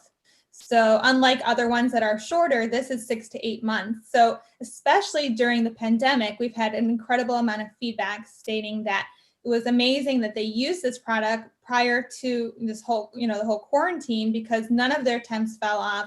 All their patients were super happy. So I want to share, this was pretty huge for our practice. My brother does the majority of these type of cases in our practice. When we get shut down, we don't know this is happening. Mm-hmm. And we've been using DentoTemp, and I believe we had 0, maybe 1 person call in with a temp off, which was a huge perk. We now are past this now here in October, but remember back in March and April, it was so difficult to get into your dental office. So that was a huge help to us. Whether you're doing cases that last a long time, whether a patient can't come back, such an advantage. Now, Amira, I know my dentist people, they are a frugal people. They're cheap people. They love a deal. So I asked, and what have you delivered to our Dental Nachos audience? I'm so excited. Pay close attention because you're going to save money. Your favorite thing, dentist, you're going to get a deal only through Dental Nachos. So share what our awesome sponsor is doing for us. Okay, so we have an excellent deal for you today. We have a buy one, get one free. Hold up the box again. Buy so one, 2 of those boxes. Yes, so 50% off on this. Great product. 4.5 star rating on Dental Advisor. Excellent product. It's a buy one, get one free only through Dental Nachos. Now, Paul has made it super easy for you guys to get it. You just text TEMP to 215-543-6454. You'll get the link directly to the product page to buy it, and you will, in 2 days, get your free product at your practice. So, and you added in what? Because you just know our people. How much is the shipping, Amira? Free shipping. Free shipping. So what a great Sunday. So honestly, it's $63 that you get 2 for $63. We use it. Great opportunity just to have this. It's 1 per dentist, okay? 1 per dentist that you want to take advantage of. Ariel and Brandon will drop this into the chat. You can text TEMP to 215-543-6454 to add this to your practice. If you're an associate, tell your practice owner, get it for long-term temp use or for all your temp use. That we're going to be getting into the holidays where we do work and people wind up going away, not coming back. So a great tool for you to have. We really appreciate you doing this for us, Amira. I feel very special, like my grandmother always wanted me to do, to have my own special thing. Buy one, get one, a true nacho BOGO. So I appreciate you doing that for us. Before we jump off and start with Dr. Jason, is there anything else you'd like to share about Itena? Anything coming up? Anything you'd like to share with our audience? So if you haven't heard about Itena, check out our website. It's itenaclinical.com. We have an excellent list of products. I'm not going to go into all of them right now, but you should definitely try it out. It's available at any distributor of your choice, all the main distributors. but this deal is only Only available. 2 nachos. I feel very special. Yeah, You want only your nacho nachos. temp deal, you have to text temp to 215-543-6454. Thanks so much, Amir. You're a great friend, a great sponsor, great resource. We're going to have an awesome show with Dr. Jason Smithson. You're going to love it. Thanks for being here. No problem. And just if anyone wants to reach out to me with any product related questions, you can always email me at Amira, AMIRA at itena-na.com. Happy to answer any product related questions or any questions you may have about anything related to Itena. Awesome. Thanks so much, Amira. We're going to get started with Jason. Really appreciate you being here. Sure. Thank you, Paul. Okay, crew. Dr. Jason Smithson is here all the way from England. I wish it was in person. It's on Zoom. Hey, Jason, how's it going? Hi, how are you? Awesome. We had a pre-show. We talked about finding jobs, buying practices, not crying inside. Take your time. We got a great crew here to get your presentation ready. I can entertain them until that comes. Guys, while you're watching this show, the way this is going to work, this might be your first live CE on TV with Dental Nachos. It might be your 70th through the pandemic. You get live CE for watching in. My awesome team is here in the chat. Register on link. At end of show, there will be code. If you're watching this on demand, there will be a 5-question quiz. We are going to have a Q&A where we're going to bring in Dr. Jason's fellow Top Chef friends at the end, Dr. Matt Costa, Dr. Artie Volker, and we're going to answer some questions at the end at 1 o'clock with them. The way this is going to work, I'm going to turn this presentation over to my awesome friend Jason. I want to say a few things about him in a minute. And he is going to lecture for 50 to 60 minutes. If you have questions, there's going to be questions. You're going to have questions about the question. Which is Jason's favorite bird to use third, not second? I get it. Once we get into clinical, this is what happens. I loved it, but we're not in person. You're going to put them in the Q&A. Put them in the Q&A. My team will help manage them. If you put them into the chat, they get lost in the chat river. Into the Q&A, and we'll answer them at the end. If we don't get to them, we'll give you a resource for how you can find them out later. So this is perfect. We're on time here. Dr. Jason Smithson, I'm lucky to have got to meet him in person. He's a true Top Chef dentist, an awesome dad, an awesome friend, an amazing clinician. A year ago, he was here, and we made these awesome shirts for him. I saw the Resin Rockstar in Philadelphia with Dental Nachos. He has a few. I think his goats wear them. That's a true story, I can tell you. So I'm going to turn this over to you, Jason. And then if you need me, I'll be here for any reason to pop on. And we're really glad to have you here. Hi, how are you? Good. Off we go? Off we go. We're all set if you're set. Well, it's good evening from me because it's 5 p.m. in England and just about good afternoon in Philly, just crossing noon. So today we're going to spend the next 50 to 60 minutes talking about the proximal precinct or the class 2 solution. Before I begin, I'd just like to thank our sponsor. This presentation has been sponsored by Dentsply Sirona. That's not a major problem because actually the matrixing system and the flowable bulk fill I use on a day-to-day basis in my office is indeed Dentsply Sirona. So it's not like I have to talk about anything I don't use. However, in the past, I've received financial compensation from a number of companies, just which are listed there. I won't bore you too much by going into that. All the cases I'm going to show today, I just carried out on my regular patients in my standard private office within normal treatment timeframes. What we do is we see the patient, and if the case looks kind of interesting, we snap off some photos as we go along. And if the case turns out nicely, then we'll use that case in the presentation or presentations. If it turns out not so nicely, we delete the photographs, but that's a whole different story. There's no use of Photoshops in the presentation other than a little bit of straightening, a little bit of crop, a little bit of exposure adjustment. So for that reason, you're going to see the cases warts and all. You may see a little tear in the rubber dam. You may see a little bit of dust. You may see a polish error. You may, God forbid, see a little bit of blood. I make absolutely no apologies for that. That's just how it is in my regular office in the extreme southwest of England, in a little sleepy town called Truro in Cornwall, which is a small town of, well, essentially a city, but it's a small city of 25,000 people. The cases are all on my own.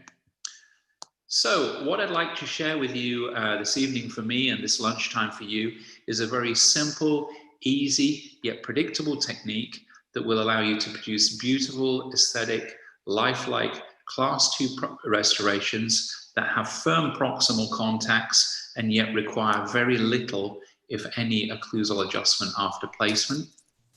And all of that using a couple of instruments, which you all already have in your office, so you don't have to rush out and buy lots of different hand instruments, and just a couple of shades or a couple of viscosities actually of composite resin, and all of that in a time frame which is reasonable for the average, and I very carefully stress average, general dental practitioner in the average general office. So what I'm talking about here is spending probably about 35-40 minutes doing a class 2 restoration as a maximum.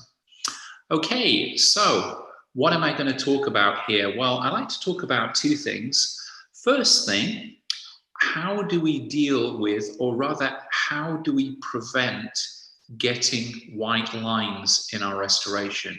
Because white lines are a very common problem in the class 2 box. You know, you place your class 2, you remove your matrix band, you look at the restoration, and there's a really strong white line differential between the composite resin and the tooth structure.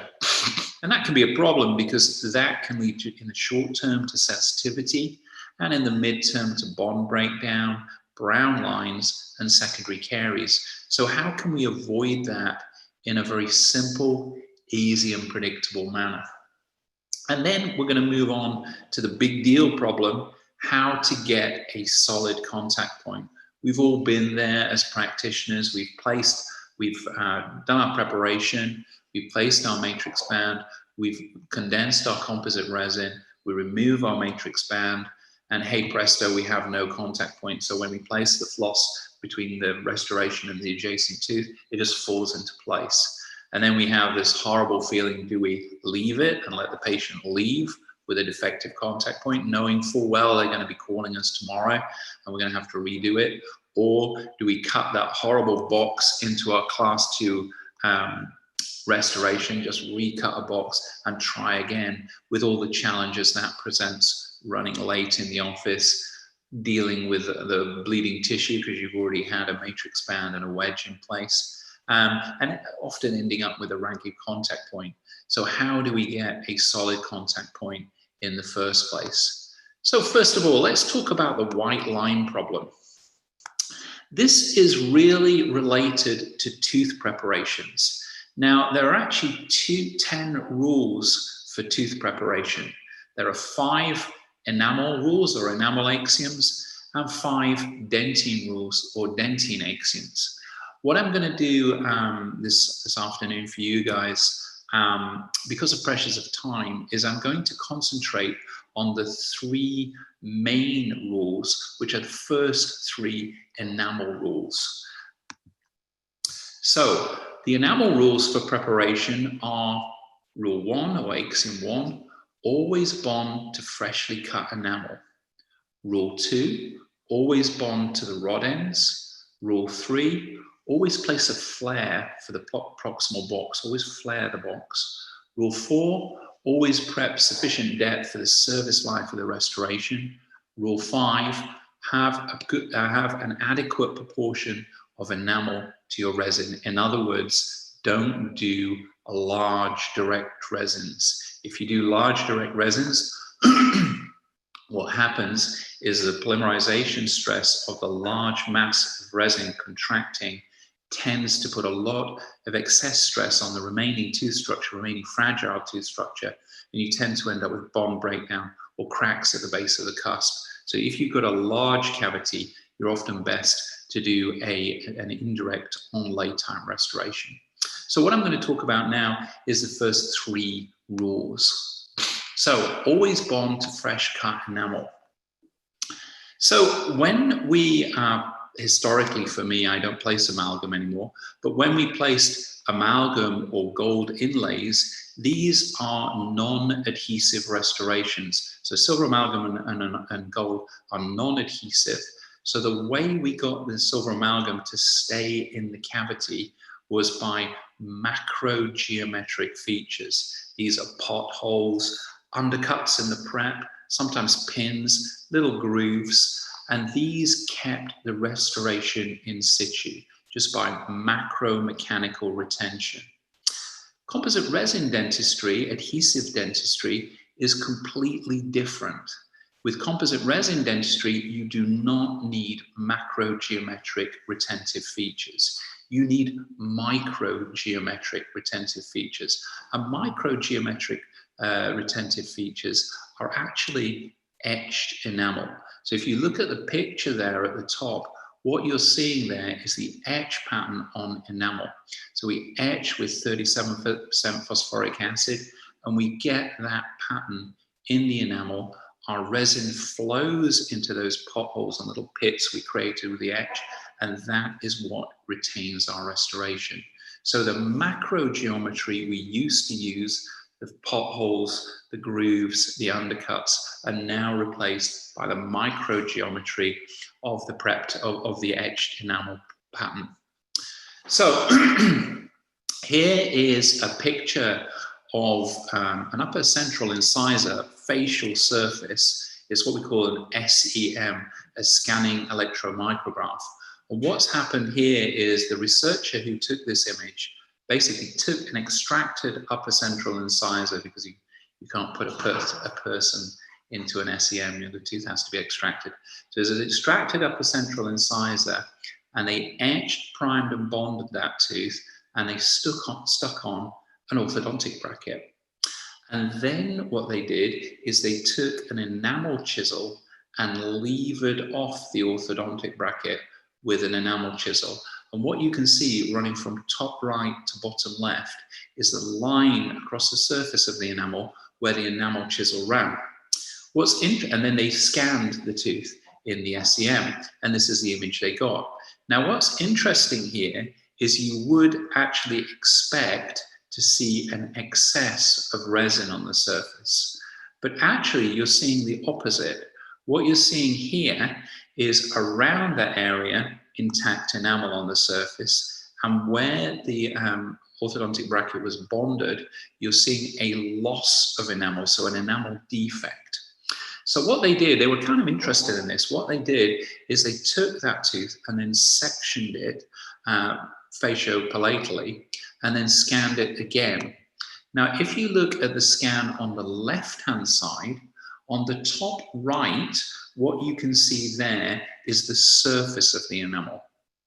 On the bottom left, what you can see is the deeper enamel below the surface, and you can see they're actually quite different. There's a difference in the surface enamel in comparison to the deeper enamel.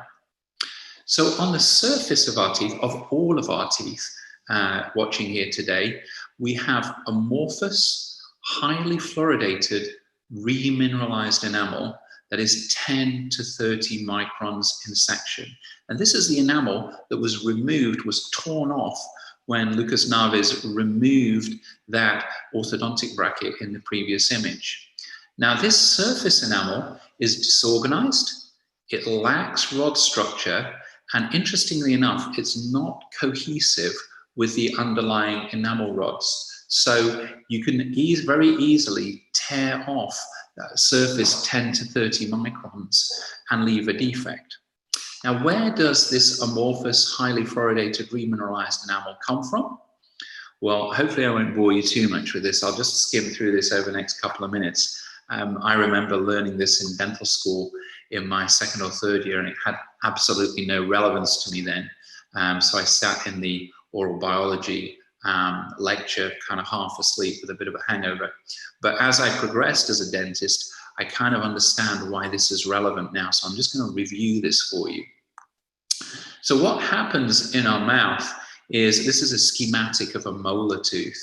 And all of us, no matter how well we brush and floss, we all have biofilm on the surface of our teeth, plaque and plaque pellicle, etc., etc. And what happens is when we ingest some sugar, the bacteria in that plaque biofilm convert that sugar to an acid, and the acid attacks the surface of our enamel. So then what happens is we get a net loss of a substance called hydroxyapatite. Now, hydroxyapatite is what enamel is made of.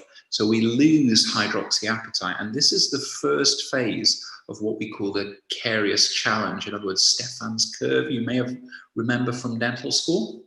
So fortunately, even though we lose hydroxyapatite, our biofilm contains, in most of us, fluoride, because we have fluoride in our water, some of us, we have fluoride in our toothpaste, we have fluoride in floss, sometimes we even have fluoride in salt and milk. So within our biofilm is fluoride. So we've lost hydroxyapatite, but over time, over 30 minutes, what happens is we get a net gain of a product or a substance called fluorapatite.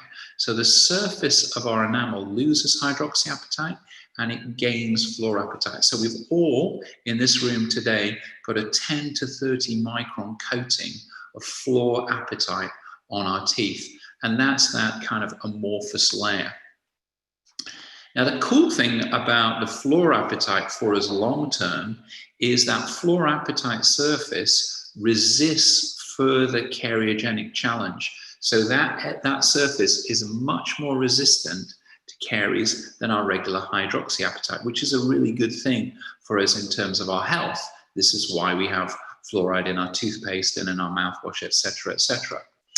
However, nowadays, we as restorative dentists, pretty much every restorative dentist on earth, wants to acid attack the teeth iatrogenically. In other words, we want to acid etch the tooth with 37% phosphoric acid in order to bond our composite resin to the tooth, to do direct composite resin class 1, class 2, class 3, class 4, class 5, to do resin veneers, to do ceramic veneers, to do bonded ceramic crowns, to do ortho. All these things require us to acid attack the teeth with 37% phosphoric acid. And what we've got here is a problem because that surface of our tooth is much more resistant to that phosphoric acid.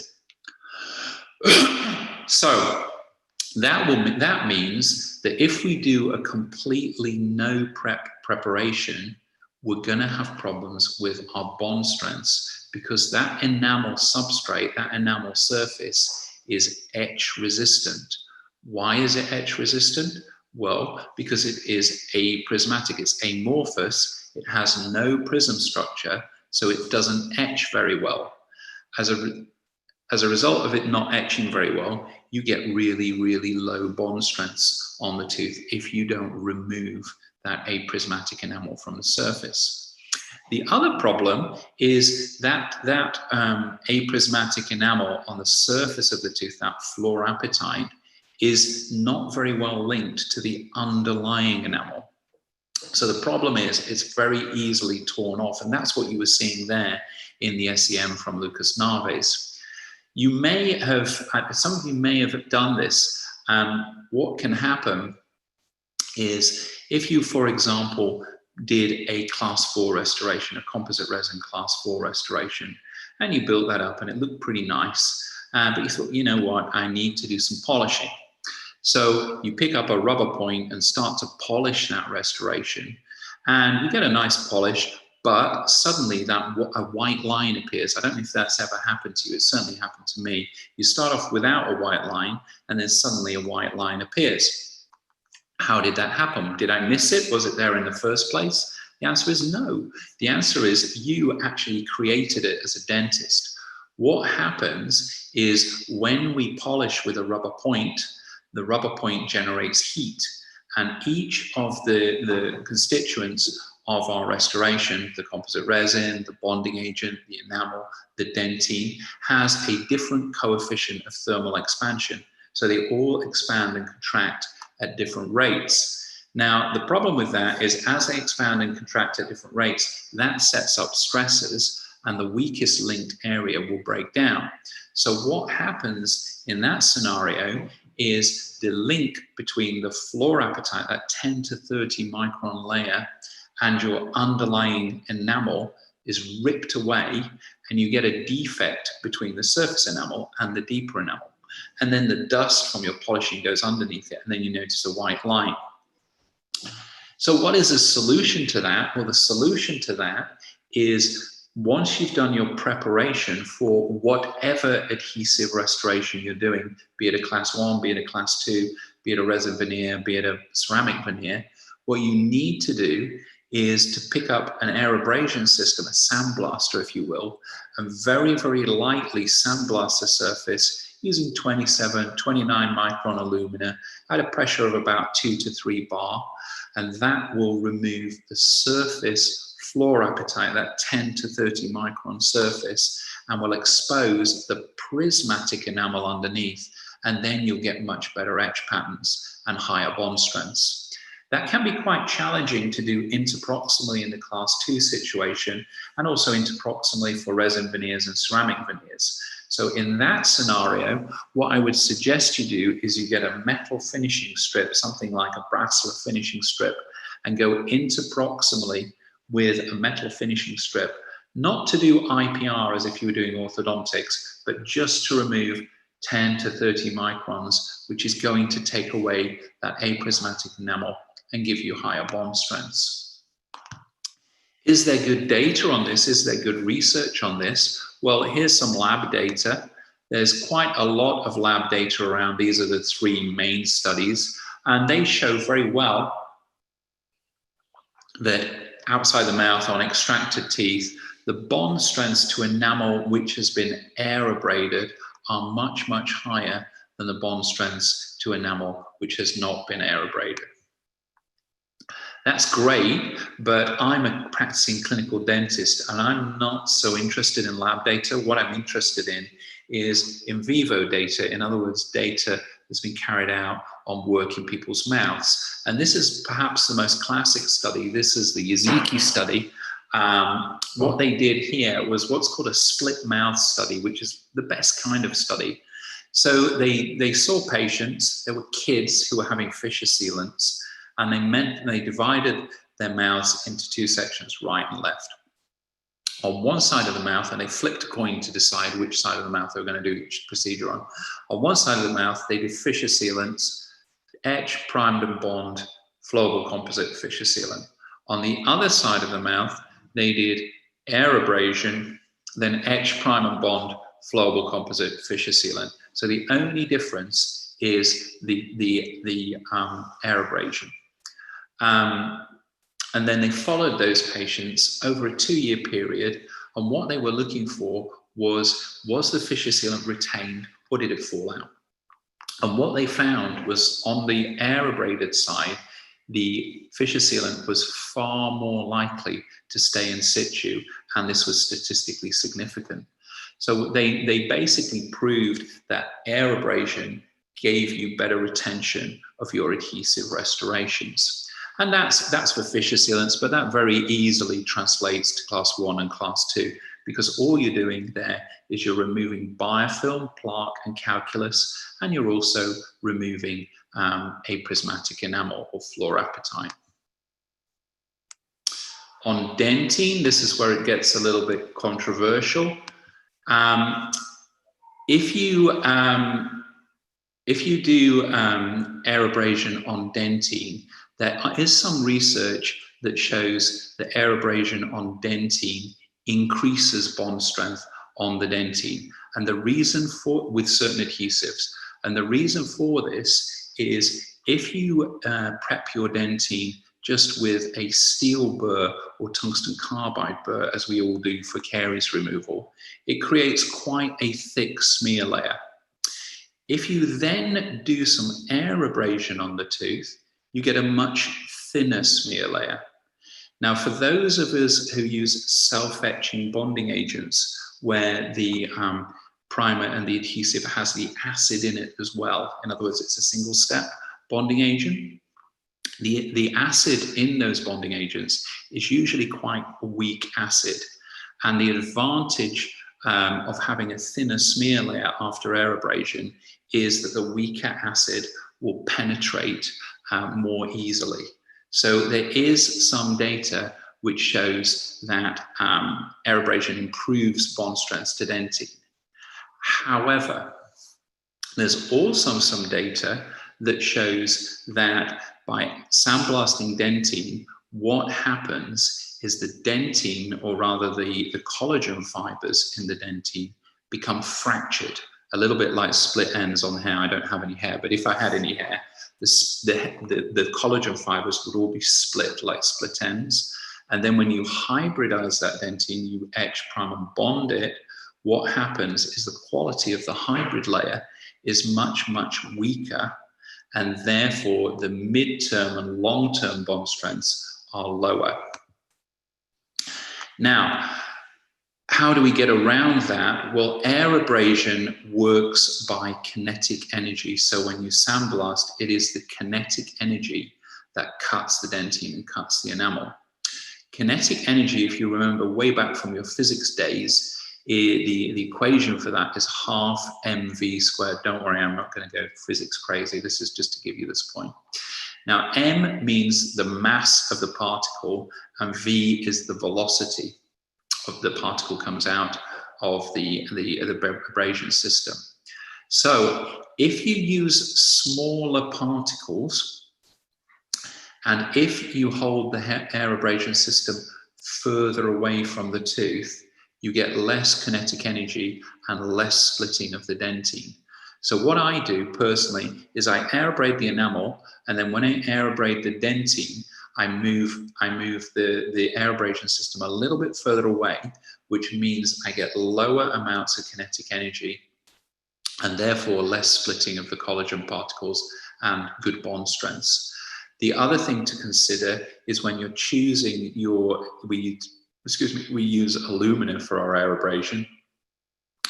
The alumina tends to come in two types of formulations, somewhere between 27 and 29 micron, and then either 50 or 53 micron. I would personally suggest you use the 27, 29 micron for intraoral use, because that imparts less damage on the dentine. If you want to do sandblasting, if you have a lab, for example, sandblasting the internals of crowns or metal posts, etc., then you might want to use a 50 or 53 micron alumina, because it sandblasts more efficiently. But I personally wouldn't use that in the mouth, because it bashes the dentine and chips up and splits up the dentine fibers or the collagen fibers. So that is one cause of white lines in our restorations. In other words, not removing the fluorapatite surface, and the solution is to do some particle abrasion.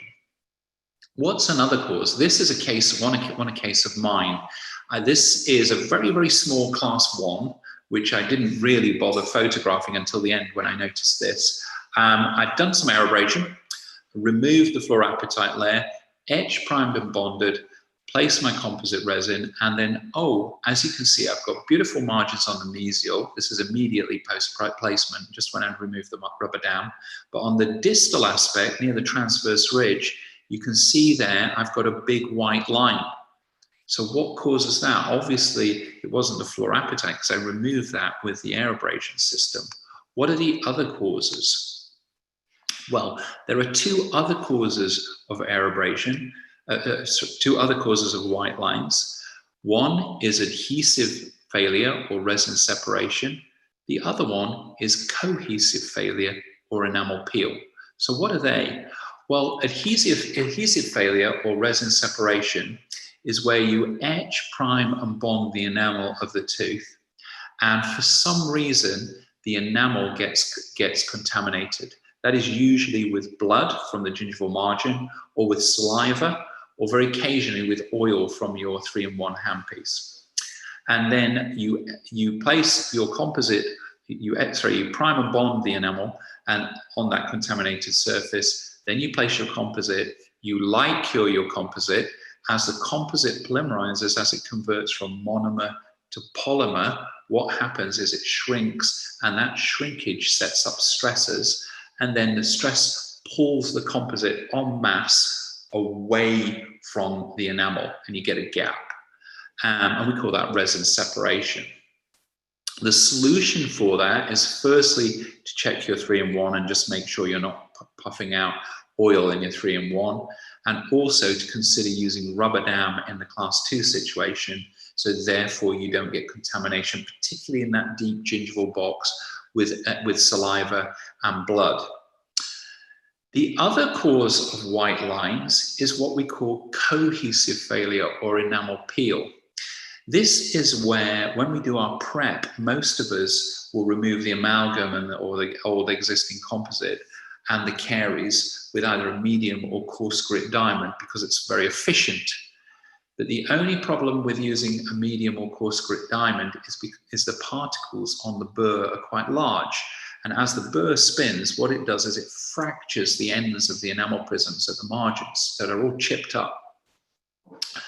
So when we then etch, prime, and bond that tooth, etching those chipped up, damaged enamel prisms at the margins, and then place our composite resin, and then light cure the composite resin, and the composite resin polymerizes. As it polymerizes, it shrinks. As it shrinks, it sets up stresses. What happens is those damaged enamel prisms at the margins are torn away from the main body of the enamel. They're literally ripped off, and we call that enamel peel, and that will also cause white lines. So what is our solution for that problem?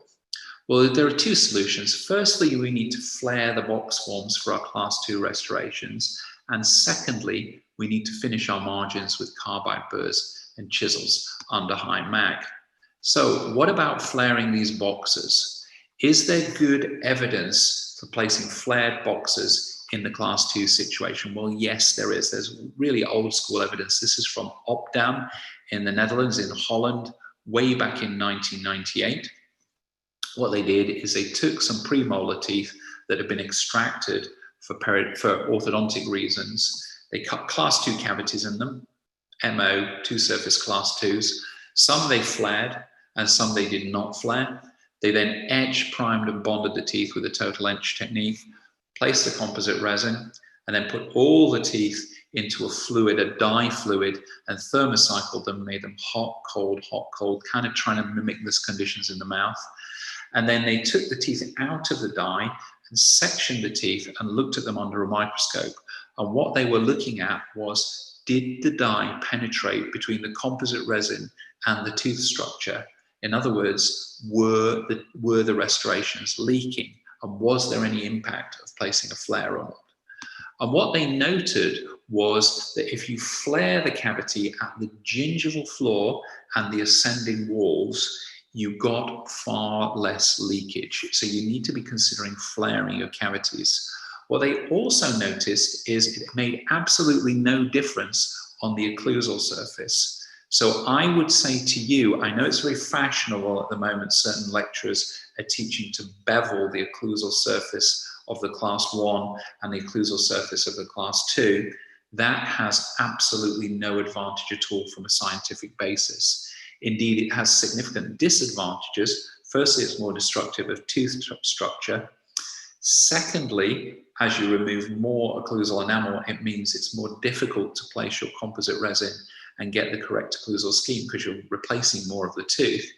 And thirdly, you get a very, very thin amount of enamel, very thin flash of enamel, meeting a very thin amount of composite resin. And what will happen is, as that area is stressed over time with occlusal forces, it will tend to chip and cause ditching. So always flare your box forms, but finish your occlusal cavity, your occlusal portion of your class 2, with a butt joint. That's the take-home message from this research.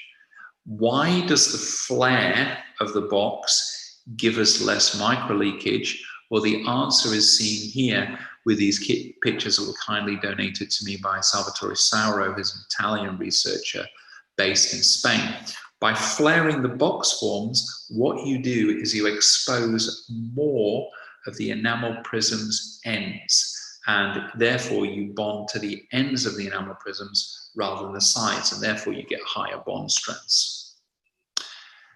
From a practical dentist point of view, our question is, how do we do that? Well, what I do is I take a burr, a flame-shaped diamond or carbide, just hold it at a 45-degree type angle at the gingival margin, make a small bevel there, and then on the ascending walls, just flare outwards, a little bit like when we're doing an inlay stroke onlay type prep. The obvious question is here, what is the angle I should flare outwards at? So here's a very simple solution that's very practical. If you look at the image on the left-hand side, what you'll see there is a lower premolar that I have prepped. I've removed the old silver amalgam. I've removed the caries. I haven't air abraded it yet. And you'll notice towards the buccal at the top of the image, the enamel is kind of curved in. There's a kind of lip of enamel just here. I don't know if you can see that. And that's quite a common finding when you've prepped your box form, because we tend to use pear-shaped burrs or cylinder burrs. And they tend to create that kind of lip. On the lingual, it's a little bit more flared. So the question is, how much should I flare that and that? So what we do is we mentally, if you look at the image on the right-hand side, we mentally place a dot in the center of the tooth. So right in the center of the tooth there, we mentally place a dot, and then we draw a line out from the dot to the cavo surface margin out like so. And what we will find there is if we draw that line, that shows us the flare we need to make for our direct composite class 2 restoration. This is also the same if you were doing an inlay or an onlay prep for an indirect restoration. You need to make the exact same flare.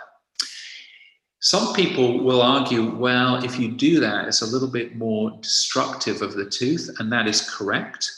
But I call that being aggressively conservative. Why do I call it being aggressively conservative? Well, if I do that flare and lose a small amount of tooth tissue, a small amount of enamel and dentine, what it means is my restoration is going to last longer. So it's in the patient's best interest that I sacrifice a small amount of tissue to do that. Some of you who've been in the same office for a reasonable length of time will notice that it's really, really common, particularly with premolars, particularly upper premolars, that have class 2 directs, class 2 direct composite, to get chipping, a little V-shaped chip in that area there. And that is caused by not flaring the box. So if you want to avoid those little V-shaped divots on your restorations at the 5 to 8 year mark, always think about flaring the box. Now, the problem with flaring the box and beveling the box with a burr is you can end up with collateral damage. In other words, damage to the adjacent teeth. This is some research by Kvist, who is Danish. What they did was a kind of interesting study. It was actually on amalgam, but it's not particularly relevant. It's about the damage to the adjacent teeth. They chose some patients who were having class 2 restorations, and they got the dentist, it was a public health clinic, the dentist to cut the class 2 restoration. And then when the dentist had cut the class 2 restoration, they came along and took an impression of that, just with putty wash, took that out of the mouth, and the dentist did the filling. They then took that impression back to the lab, poured a model, and they looked under a microscope to see if the dentist had damaged the adjacent tooth. And what they found is that 69% of adjacent permanent teeth got damaged during preparation of class 2s, even when the dentist was trying, which is a really high amount.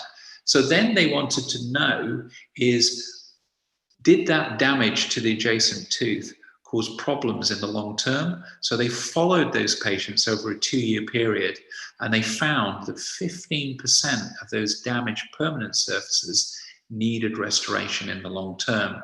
So what that's telling us is that we as dentists are causing iatrogenic damage to our patients, which means that they end up needing restorations of teeth that perhaps wouldn't have needed them if we hadn't damaged the teeth. So what can we do to avoid that?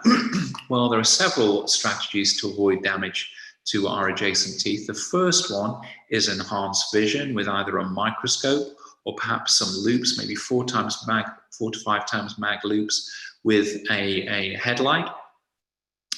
The second strategy is oscillating instruments. The third strategy is the wedge guard. This is the wedge guard, which is a Dentsply product. It's essentially a hollow wedge with a steel matrix strip attached. What that does is it prevents burr damage to the adjacent tooth. It's obvious advantage. It's a hollow wedge, So also it kind of encases the papillae. So it stops you cutting through your rubber dam and cutting into the papillae inadvertently with a burr. It also stops the papillae riding up into the box. And also you get what we call a hall of mirrors effect. So you've got this polished steel matrix. So that will bounce light off it into the cavity. So you get better visualization of the cavity through light bouncing off the matrix whilst you're working. So it's a huge advantage. Another thing to consider is these little attachments which go on your ultrasonic or Pison. These are diamond finishing strips. They're not to cut the cavity because they're not powerful enough to cut the cavity. We use a burr for that, but they are to flare and finish the cavity walls. What you have is diamond strip on one side of the finishing tip and for the axial walls, and you have diamonds on the bottom of it to finish the gingival margins. But the bit you hold against the adjacent tooth has no diamond on it at all, so it doesn't damage the adjacent tooth. The other option for reducing your enamel peel is to finish the margins with carbide burrs and chisels under high magnification. So when I've done my prep with my medium or coarse grit diamond, I then pick up my Pison and finish the box with my Pison so I don't damage the adjacent tooth. And then I pick up a carbide burr, very, very low speed, about 3,000 to 5,000 RPM with a water spray in a 1 to 5 speed increasing electric handpiece. We use a non-dentate carbide burr to do this. And we just run around the margins under high magnification. And what I'm looking to do is to create a really smooth, crisp margin, the sort of thing you'd want to do for an inlay stroke onlay prep, but I'm doing it direct. And what that does is it removes all of the chipped enamel prisms and reduces the risk of enamel peel. Obviously, that's quite tricky to get into the box form, so I do my final finishing of the box old school, really old school. Some of you who are older will know about these. These are gingival margin trimmers, and what we do here is we plane the gingival margin with these blacks pattern trimmers. There's a mesial and a distal one, and what that does, if you look at high magnification, you can see little tiny bits of enamel just chipping off, and they're all the loose prisms that will come off and give you a white line if they were not removed. So that's how we avoid getting white lines. How do we get a solid contact point? Well, the problems I encounter in the class 2 are threefold. Firstly, how do we get a good contact point? That's really related to the matrix. Secondly, how do we avoid getting overhangs? And that's related to the quality of wedge you use. And thirdly, how do we avoid getting that nasty void where the axial wall meets the gingival margin, that little air bubble, and that's related to resin viscosity. So let's cover all three of those now.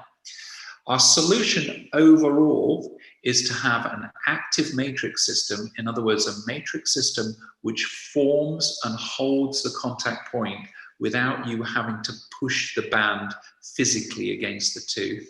And to have a passive placement technique.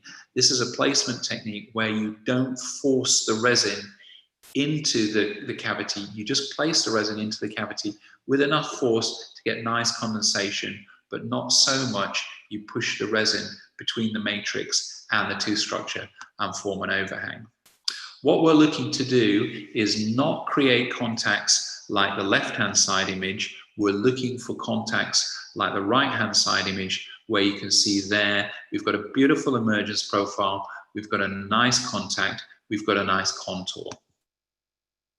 So for this, with direct resin in the posterior, I always use a sectional matrix. I never use a circumferential matrix like a Toffel-Mara Siegwallen, never ever. Why is that? Well, a sectional matrix, because it's shorter, gives you more precise control of the band tension, and band tension translates to the quality of the contact point, how firm the contact point is. Also, sectional matrices are more anatomical in contour. What do I mean by that? Well, if you use a topical or a valent band, you will notice that on the from the gingival to the occlusal, you get a straight line emergence profile typically. And what happens there is you get a big black triangle defect between the teeth, and that can pack food, celery, chicken, things like that. It's really annoying. And even if you have a good contact point, the contact point is quite skinny and slim, and that is really, really prone to being fractured by the patient in function once they've left your office. By contrast, a sectional matrix band is more curved, and you get a contact area in the mid-third of the tooth, and the occlusal third of the tooth is much more bulky. You don't get the black triangle, and you've also got a thicker, more robust contact area that is much less likely to break under function. Also, as I'll show you as we move along, the way I work with a class 2 is I place my matrix band, I fill the box, and I convert my class 2 to a class 1. And as I'm working, once I've converted my class 2 into a class 1, I tend to remove the ring because it improves my visual and tactile access, but leave the matrix in place. You cannot do that with the circumferential band very easily. And if you remove the matrix aspect, you'll get bleeding. It's been proven by lumens that you get tighter proximal contacts with a sectional band in comparison with a circumferential band. And also a sectional can be useful if you've got an adult who's having orthodontics, as many of us, including myself, have done recently. And that adult has an existing class 2 with bracket, and they've got brackets in position. If that patient, if you were restoring that class 2 and the patient has brackets on for ortho, if you were restoring it with a circumferential band, you'd have to take the bracket off, which is a real pain. If you use a sectional band, all you need to do is take the wire off, which is a lot more simple. So this is how we work through our matrix adaptation or application. This is a Paladin system by Dentistry, which is the one I use in my office. We pick up the matrix with the pin tweezers, take it to the tooth. Now, these matrix bands are extremely thin. They're 30 to 40 microns in thickness, so they're very, very bendy and fragile. So if you don't break the contacts of the teeth, they won't fit into position. Now, what I am not suggesting to you is if you've removed the old restoration and the caries and you haven't broken the contact, do not pick up a burr and widen the cavity to break the contacts. That would be unnecessarily destructive. If you haven't broken the contacts, what you need to do is just pick up a finishing strip, a metal finishing strip, do a little bit of stripping there, just remove 30, 40 microns of tooth tissue. That will mean your matrix will fit, but it will also remove the aprismatic enamel so that you get higher bond strengths. Always consider the band height, and I'll come to that in a moment. Choose a band that seals the gingival margin adequately, but also finishes at the same height as the marginal ridge of the adjacent tooth. So that will mean if you build your composite to the level of the marginal ridge of your band, you'll end up with a restored tooth and an adjacent tooth with marginal ridges at the same height. So as you can see here on the right-hand side, you will see the marginal ridge of the band is at the same height as the marginal ridge of the adjacent tooth, and that is really critical. How tall a band do you want to choose? Well, it depends on the tooth, but as on the whole, the slimmer bands are more appropriate for second molars, particularly lower second molars, then a larger one still for molars, larger still for premolars, and the very large one for periodontally involved teeth, particularly periodontally involved premolars. Now, once you've got the band in position, just verify it's in the correct position. Make sure it goes beyond the finish line at the gingival there. That's a very common error. And also, these bands have a little tab attached to them. I tend to bend the tab at right angles over the marginal ridge of the adjacent tooth. Make sure it's centered, because if it's not centered, as you wedge it, you can dislodge it. Look again, just using the mouth mirror, check it's correctly positioned beyond the finish line for the buccal. Confirm that occlusal aspect is at the marginal ridge of the adjacent tooth. We then apply the wedge. This is the wave wedge from Dentistry. Always pick the largest possible wedge. because you're going to get the best gingival seal. These wedges are really nice because they're wasted. In other words, they're narrower in the center. So that compresses your gingival margin, which really seals it up. They're also made of hollow plastic. So that means there's room for the papilla to be in there without it being compressed. If you use wood wedges, they're fine, but they tend to compress the papilla quite aggressively, and you tend to get bleeding after placement. So we pick these up with what are called pin tweezers. There's a little pin type tweezer there, and they have a male aspect, a pointy bit, and a female aspect, a hole.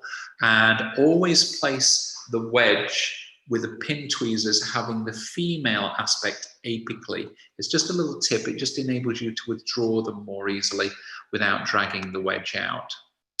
Another little tip is when you're placing the wedge, don't just pick it up in the pin tweezers and go, ugh, and just push it in, because we'll tend to push the point of the wedge through the papilla and cause some bleeding. A good little strategy is to place it almost like you were suturing. So you go into the contact point with the tip of the wedge pointing apically, and then as you go through the contact point, you rotate it through as if you were suturing. If you do any perio surgery or oral surgery, you know what I mean. Just go clean through like so, and that will stop you spearing the papilla and reduce the amount of bleeding you get. So once you've got the wedge in position, we then apply the ring. Sometimes people suggest, or teachers suggest, you place the matrix first, then the ring, then the wedge. I wouldn't suggest you do that, because if you do it that way, it's really difficult to hold the matrix without it flying all over the place. Always get the matrix in, get it wedged, then apply the ring. As you can see here, the ring is V-shaped, so it has two tines. I always place it with the ring facing away from my cavity, because that gives us maximum visual access and light. So as you can see there, the ring goes over the wedge and encompasses the wedge and holds the whole thing in position. Now, what I want you to see here is something which is really important. You will notice that the ring is contacting the adjacent tooth, and also the tooth I'm working on the facial is contacting the adjacent tooth, and the tooth I'm working on the palatal. And the effect of that is it wedges the teeth apart. So that wedging effect is not caused by the wedge, it's caused by the ring. So it's really, really important to note that you've got good contacts in all 4 points, because otherwise you won't get a firm contact. Again, once the ring's placed, check the band height, check it hasn't moved, just with a mirror. And then we need to optimize the fit. So we're going to optimize the gingival seal first, then the axial seal, then the contact point. Always, always, always go in that order. It's really important. So first of all, check the gingival. So if the gingival isn't well sealed and you're using the largest possible wedge, your second option is to use a smaller wedge under the large wedge, and that will spread the large wedge and give you a good seal. That works pretty well. If that's not working, and a good example of where that might not work is an upper premolar mesially. Upper first premolar mesially has a depression called a fossa canina, and that's really difficult to wedge. So if you're using a wedge and you're not getting a good gingival seal, your solution then is to take the wedges out, so you have no wedges, and to pack PTFE tape. This is just regular plumber's tape, which you pack. I would use about a 30mm length, just roll it up into a sausage shape and pack it with a non-ball-ended periodontal probe, something like a Williams probe. So I pack it halfway into it across from the facial, and then I take another piece of PTFE tape and pack it halfway in from the palatal, and that will 100% of the time seal the gingival margin. Now the question is, why didn't you do that in the first place? Why did you bother with the wedge? And the answer is, a wedge is very quick to place, 10 seconds or so, and the PTFE tape might take 2 or 3 minutes. So usually I'll go down the wedge route first, and that works for the most part.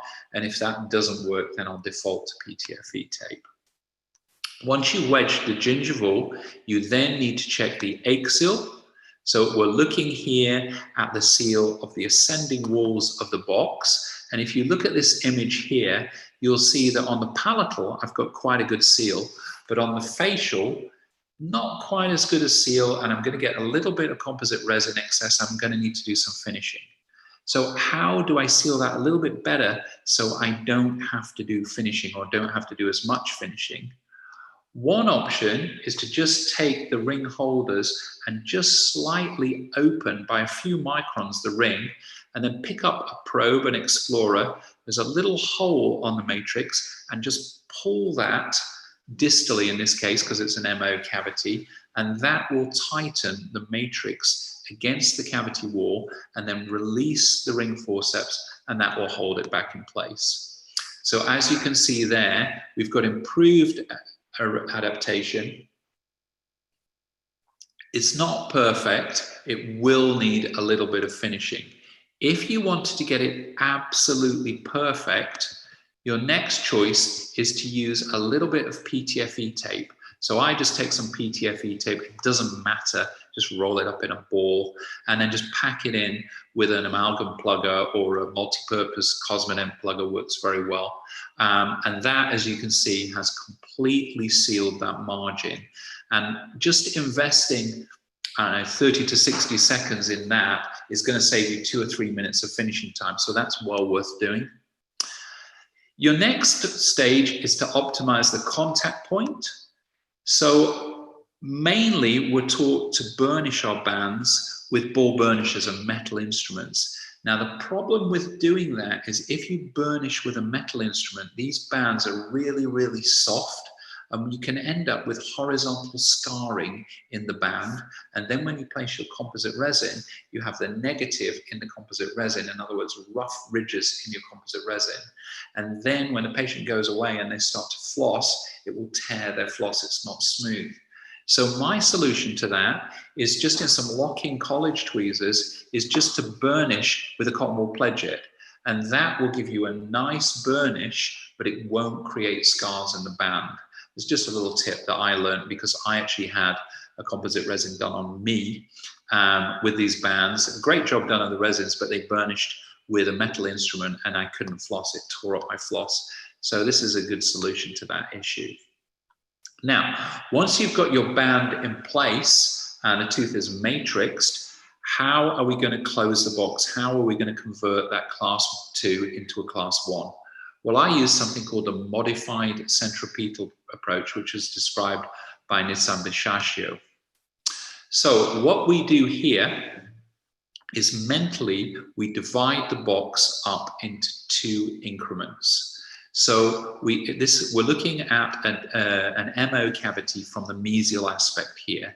So at the level of the isthmus, in other words, at the level of the floor of the occlusal, we divide the box up into a gingival increment, this is your first increment, and an occlusal increment.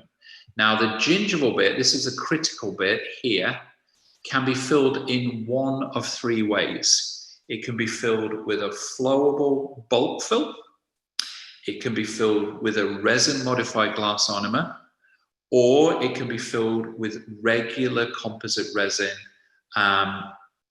which we pulse cure. In other words, we just cure initially for about 1 to 3 seconds, then we leave alone for about 3 minutes, and then we go back and give it an extra hit with a light for 1 to 3 seconds. Now, in my view, and what I do in my office is I always, well, not always, 95% of the time use the flowable bulk fill injectable. Why? Well, because I find pulse curing with regular composite resin a little bit time consuming for this, which is a day-to-day procedure for all of us. And I also find the resin modified glass ionomer approach is not that aesthetic and it's a weaker material. So for this reason, I always fill this gingival aspect here with a flowable bulk fill, and 95% of the time I use a flowable bulk fill. This aspect here, once you fill this with a flowable bulk fill and light cured it, this occlusal aspect is just filled with regular composite resin of the correct shade. So how do we go about this? Well, I personally, on a day-to-day basis, and have for the last 4 years, used SDR as my flowable bulk fill for my gingival aspect. This is a bulk fill light cured, it's essentially a flowable composite. It has a 4 millimeter depth of cure in 20 seconds with a regular light. Now, if you think about it, for the most part, that gingival aspect for most cavities is going to be at 4 millimeters. It adapts in my hands really, really well. If you remember that radiograph I showed you about 10, 15 minutes ago, it shows it's really radio opaque, which is great for caries detection on your recalls. So how do we use it? Well, we just take it to the cavity like this. And the cool thing about the SDR as well is another reason why I like it, is it has a really, really long, skinny metal applicator tip. It's unique on the market. So what you do is, like on the left-hand side, you take that to the base of the cavity, and then you just inject the SDR until the box form of the SDR here is the same level as the isthmus here. And then you remove it and light cure it for 20 seconds. That's your gingival half done. Then we pick up a regular composite resin of the correct shade. These teeth happen to be A2. So here I've got an A2 composite, and we can do it in one of two ways. We can either take it directly out of the compule, like we're doing here, and that might be more applicable for wider cavities. If the cavity is very narrow, a slot type preparation, you might struggle to get that in situ. So what we do is we just express it onto our finger and thumb, roll it into a little sausage shape, put it onto an Explorer and carry it with the Explorer. Then we condense with a microbrush, like so. It's nicely condensed, but it's a little bit ratty in terms of appearance. So then I pick up an Explorer. This happens to be the Ash number 6 Explorer, and I'm holding the Explorer at a 45-degree angle to the occlusal surface, and I'm sweeping around the tooth. So there's a particular way to do that. So what we do is, if you see the center image here, I start with the Explorer in the center of the mass of composite resin, and then I sweep in one movement towards the palatal, like on the left-hand side. And then I sweep in start in the center and sweep in one movement towards the buccal. So you always sweep from composite resin onto tooth. And what that does is it rounds out the marginal ridge, but it also pushes the composite onto the tooth structure so you don't have defects at the axial line angles. Then we light cure, we remove the matrix. Once we remove the matrix, we examine, and we should have a marginal ridge that looks something like this. A little tip, if you want, you can get it really, really smooth by using a modeling resin and a number 1, a thin artist brush. You just brush around the margin and you get a really smooth outlook like that. So what we're doing is we're looking now, we're doing a quick check, and we're checking, are there any defects? Are there any overhangs? Is there a good emergence profile? Is the box fill closed? Is the marginal ridge contour correct? Is the contact point correct? If that's all good, then you just go ahead and fill the occlusal portion as if you were doing an occlusal cavity. If it isn't, you just cut it out with a burr and redo it. That's very, very rare for me, once a year occurrence. So let's have a look at a case where we did that. So this patient is actually a dentist. He turned up to see me. He has a class 1 amalgam with a palatal extension and some mesial caries. So what we're going to do is we're going to restore that tooth as a class 2 with a palatal extension. So we've isolated, so that reduces we've isolated with rubber dam, and that reduces my risk of enamel separation to gain a white line. We've done floss ties, that's retracting the papilla, retracting the rubber dam out of the way. And in this case, I used a wedge guard. It's not visible here because I took it out for the photography. We removed the old amalgam, exposed the caries, and I'm removing all the caries with a burr. Then we're finishing the margins. Now, this is probably the most important picture in the whole presentation. What I want you to take home from this is you've got a box form that is flared. That's really important. You've also got really, really smooth finished margins. The palatal extension is also flared because it's just a box on the palatal. And you can see I've air abraded the surface. So I've got a really high energy bondable surface to bond to. The margins have been finished with carbides and chisels. Then we place our matrix with a sectional matrix, our wave wedge. Check down there, this is a microscope shot. You can see I'm completely closed down there. I don't need to worry about the Teflon because I'm closed down on my axial walls. We etch, prime, and bond, and then I've placed flowable in the box. I've also placed a little bit of flowable in the isthmus too. Then I've built up my contact point with regular composite. So I've converted my class 2 into a class 1 with palatal extension. Then we're building our dentine. It's a little bit more chromatic, a little bit warmer dentine shade. Reason why I chose that is because then the dentine shines through in the fissure system, gives a little bit more 3D look to the tooth. A little bit of tint. This is a bit foo-foo. You don't have to do this. This is just a bit of ochre tint between the dentine and the enamel. Then we start to layer the enamel, and this is a completely different lecture. We do this cusp by cusp. Like so, there we are, done. Place a few little tints. Again, you don't have to do that. It's really up to you. It's a little bit European in the foci and fissures. Now, at the end, the composite resin has an oxygen inhibited layer of 40 micron unpolymerized surface, which is a little bit sticky. So before I do my polishing, I need to remove that. So I place a little bit of glycerine over the top of that, light cure through it, stops the oxygen getting to the surface, and gives me a nice rock hard surface that will polish really, really well. Here we are polishing the margins, and that's us done. Okay, thank you very much for your attention. Back to Paul.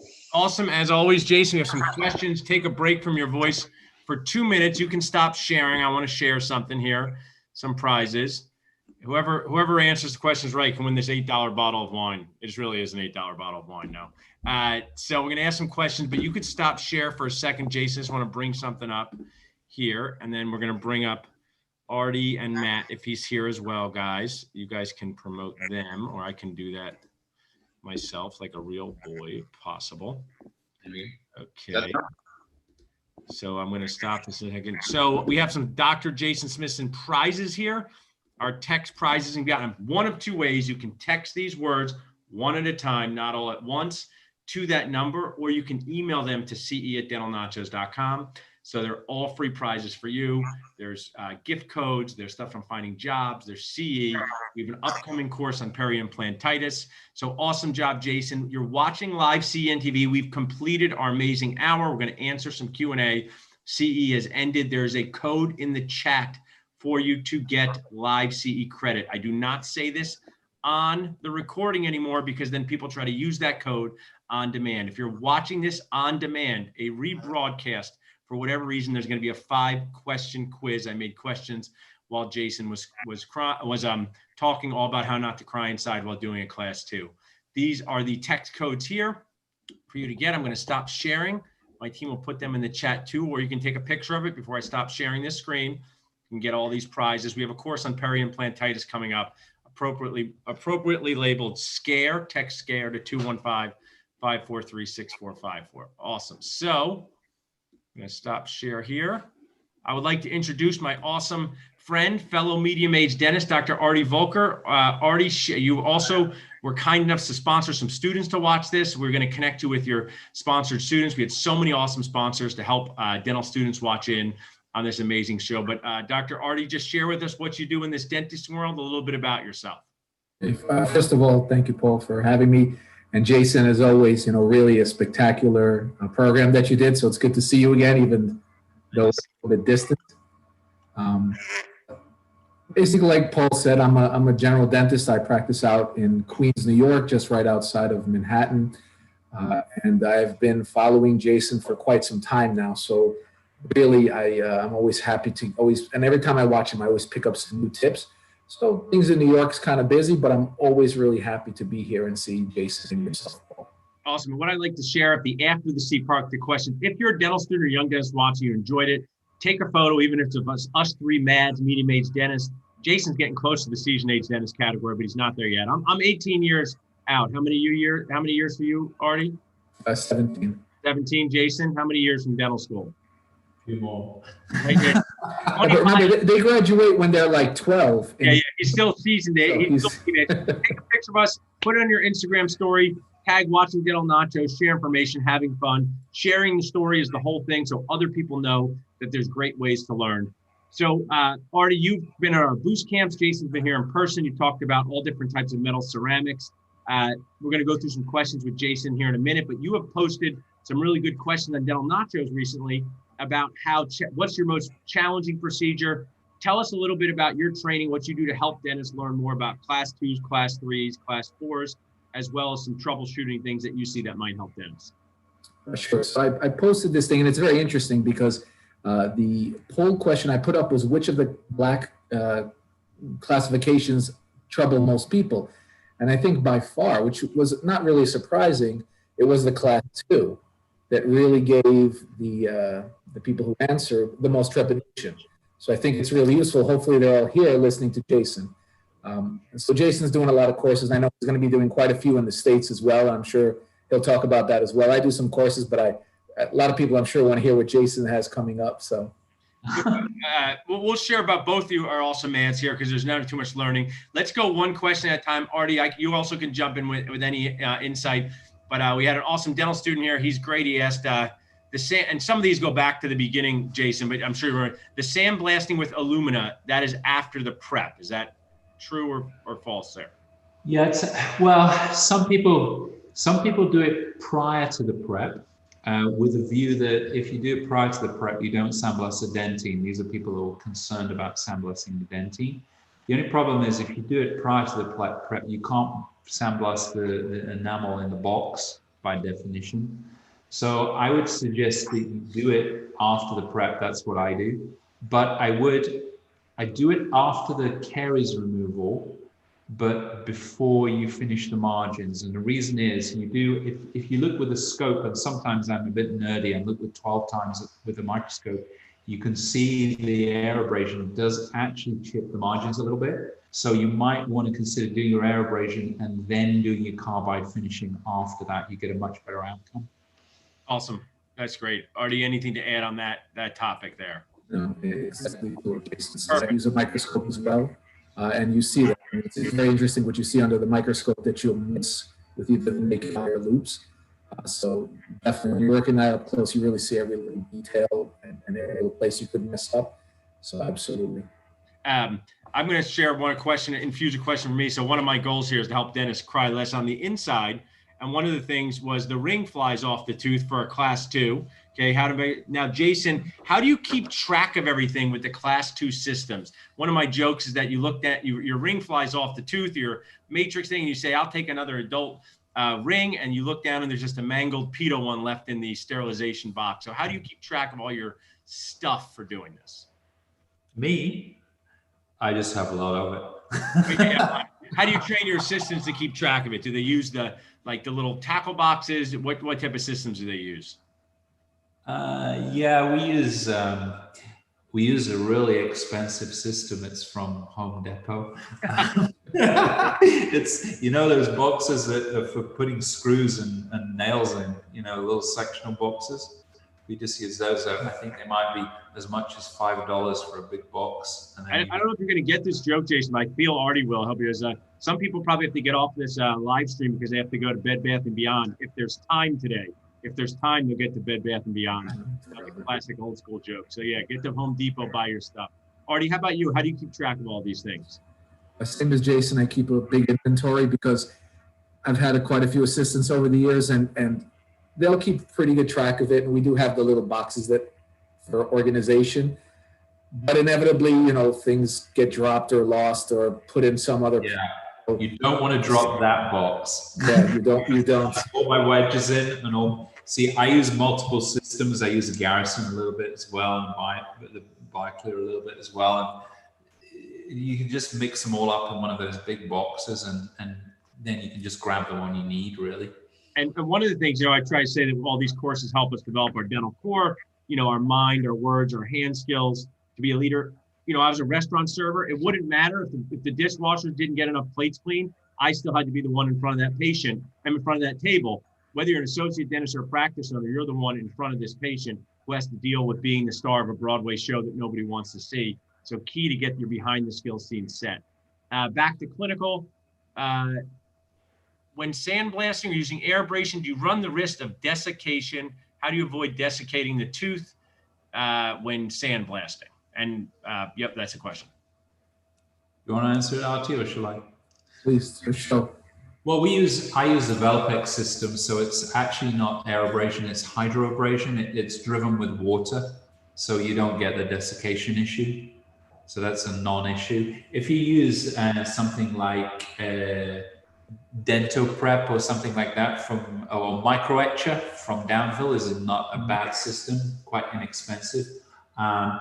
Obviously there's no water, so you do get some desiccation. You just give it a rinse afterwards with some water and it'll rehydrate it. And it's not that big of a deal. Cool, that's some Dell suggesting that. Now we're going to go till 1:30 and let Jason go tonight. So we got about 15 minutes left. Artie, share with us a course you have coming up. If someone says, I want to see the awesome Dr. Artie Volker, where can they see you or learn more from you in the next few months? Well, I believe I'm going to be at the next Boost Camp when that comes in, so everybody watch out for that. We have Super Boost in January, in honor of the Super Bowl. Super Boost is going to be released soon. So for that one. Also, I'm going to be doing a course this December, the 3rd and the 4th, with Cosmodent and their Center for Aesthetic Excellence. It's going to be a 2-day course. Register now, and they'll get you the little kit that you can use, and we kind of do it together. I believe Jason just had one. Yeah, I did. Funnily enough, I did 7 hours class yesterday and 7 hours the day before. Finishing 10 p.m. my time. Yeah, live. Not just do it at your couch. Look, we're making your life easier, right? So, Artie, is yours live in person, or is that a virtual one? It will be virtual. Cool. All the courses for the Cosmodent Center for Aesthetic Excellence is all canceled till at least the early part of 2021. So every course you do is virtual. And they're very, very good. And again, if you have people like Jason there, you'll certainly get a lot out of it. But we're going to be focusing a lot more on the anterior. We're going to do class 4 restorations, mock-up direct veneers. So if that's something that may interest someone listening, please feel free to. Well, I want to share, once the pandemic happened and my gym closed down, I know that I didn't have to work out anymore. That was easy. But now you have to learn during a pandemic. But when you got married, you didn't have to work out. Yeah, that too. Yes, right. Exactly. You're filled with love after. That's what I'm stuck with. But Carl Cohn, our awesome sponsors, doing this for extraction bone grafts. You guys do this for composite. This is going to be we're all going to get back in person. I know, Jason, you're doing in-person courses, but this hybrid learning, being able to, learn hands-on, doing this. Artie, how can someone reach out to you directly if they want to learn more? We'll put it in the chat. How can they reach out to you directly? If anyone has any questions, you can give me an email. I'm also on all the social media, so just Google my name and you can find me. But my email, if you would like to contact me more directly, is volker, DDS@gmail.com. Awesome. We'll put that in there. Jason, when's your next upcoming course, whether it's in person or virtual? Stateside, my next upcoming is technically SPEAR, which is December 10th, 12th. That's an anterior advanced class on pegylantral diastema, discolored teeth, etc., etc. That's in Scottsdale. That's a 3-day class. Whether that will occur or not, I don't know with the travel ban. But I do have 3 classes, the exact same class next year with SPEAR again in Scottsdale. I have stateside class with Cosmodent in May, which is our regular composite class 1, class 2, class 4. And we also have our online classes, of which there are a lot. And that's on restorativeprogram.co.uk. We have, 30 hours in 1 hour chunks. Can people find that on your main website, Jason, or how can they reach out to you to learn more about that? That's just on restorativeprogram.co.uk. Perfect. Awesome. And we can judge your information. Type my name in. My name, if it comes up pretty much on Google. Jason, okay, perfect. Now, if during the pandemic, a lot of people baked bread, it became a hot new topic. I feel like this has been the hot bread baking thing in dentistry. PTFE tape. I know it's been around for a while, but now we use it for anything like Windix and my Big Fat Greek Wedding. You know, I put some on my sandwich. The gingival contour, is that affected by the Teflon tape? I'll ask Jason, is that affected by it? Generally not. In fact, the Teflon, it gives you less deformation than the wedge, in my experience, particularly in the anterior. In the anterior, I never use a wedge in the anterior ever, because I do high-end aesthetics and I don't want a patient going away and ending up with a black triangle, because that's going to kill me. So I tend to use Teflon tape in the anterior because it's a lot more forgiving. Cool. And Artie, what's some of the Artie Volker 101 uses of Teflon tape in your dental practice? What do you use it for? Yeah, so one of the things I like to do just to prevent some iatrogenic damage, once I put the dam on and things like that in a class 2, I also like to, I'm able to put some Teflon tape on the adjacent teeth when I'm working as well. Or I can sometimes use it if I'm going to do back-to-back. I know there's a question coming up on it, but sometimes I find using back-to-back as sort of a placeholder with PTFE on the non-restored class 2 sometimes help to maintain a shape for me. We can talk about class 2. I see there was a question about that to Jason about restoring back-to-backs. Gotcha. Perfect. Also, as we finish up our Q&A segment over the next 13 minutes, you can email salsa@dentalnachos.com. If you didn't get your question answered, my awesome team will connect with Jason and Artie to help you directly. We're going to get through some more questions, but if you didn't get yours answered, just salsa@dentalnachos.com. Just real quick again, what if someone was a dental student and wanted to buy sandblasting stuff? Jason, this person is awesome. He's a great young leader. What would he buy for dental school that he would need? Is there something you think like a portable? If they want to buy your volume is quite low, by the way.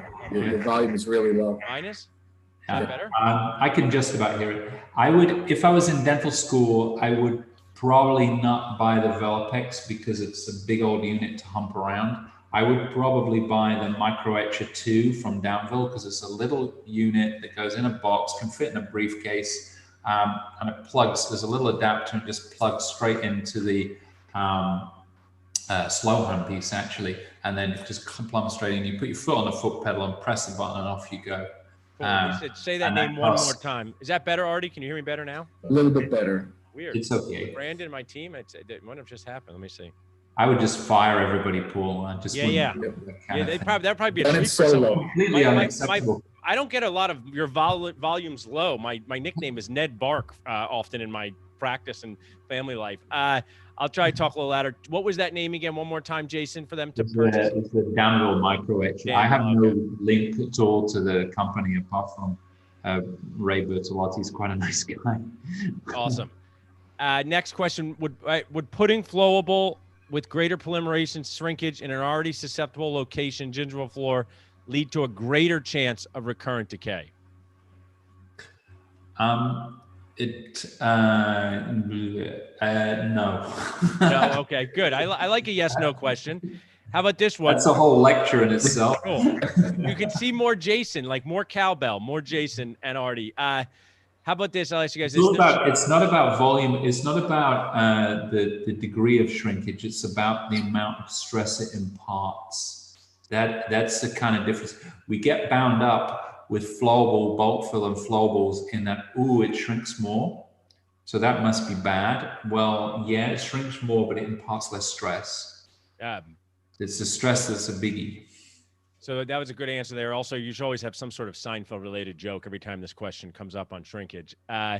There's conflicting information on bonding to existing composite resin. What do you believe are the success rates of doing this approach, particularly when restoring a slot prep and then bonding to the rest of the existing?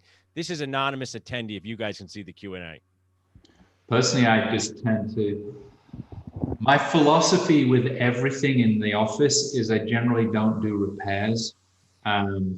So the only time I do repairs is if I might have done a resin veneer would be a good example. I've done some resin veneers and a patient goes away and chips one in short order in a few weeks to a month on I don't know, on a fork, or maybe I got the occlusion wrong, something like that.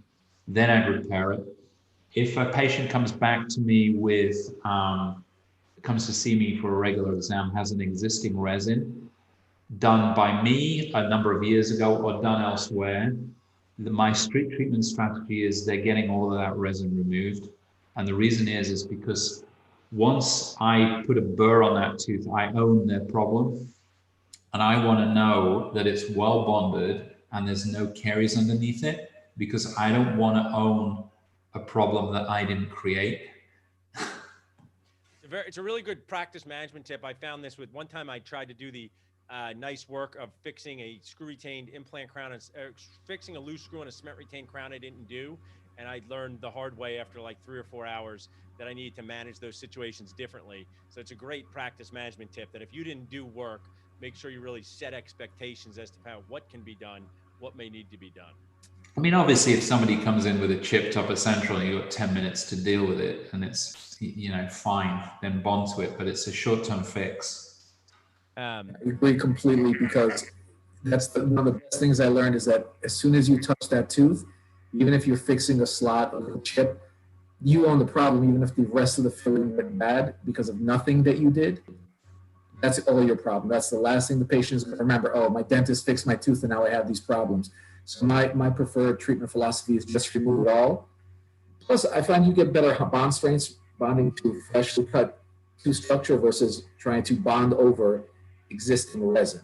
So I tell you how I found this out, RT. This was about 15 years ago. A patient came in with a chipped upper central with an existing resin, a big one.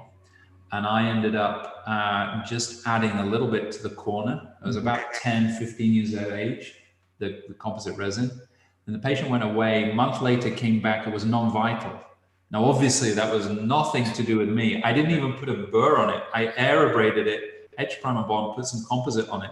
This is non-vital. You've made my tooth die. And I'm like, oh, man. So she went to see my endodontist. She saw my endodontist. And my endodontist really dumped me in it by accident, because he said, you need a crown on that tooth now. So then she was a little chip. And she's like, so you should be paying for the endo, and I need a crown free. And so I did, as a favor in my lunchtime to get this woman out of trouble, a relatively inexpensive small composite resin. I end up eating the cost of the endo and a crown and a post. So since then, no. make that a hard no. Now, Jason, if you don't mind, because Paul had to step away with the audio, I will be feeding you some questions if that's okay. So I have one question is coming to us from Sophia, and it's, how do you remove the oxygen inhibited layer? How do I remove the oxygen inhibited layer? Yes. So basically, every single resin on the market nowadays, when you light cure it, the initiator of the composite resin is inhibited by oxygen. So you've got a 40 micron layer on the surface, which is sticky. If you ever touch composite resin after you've light cured it, you will feel it's not very nice texture. Now, the problem with that sticky oxygen inhibited layer is if you start to polish it, it will bind into your rubber points, or will bind into your disc. So it makes your polishing much less efficient. And it also makes a real mess on your discs and rubber points.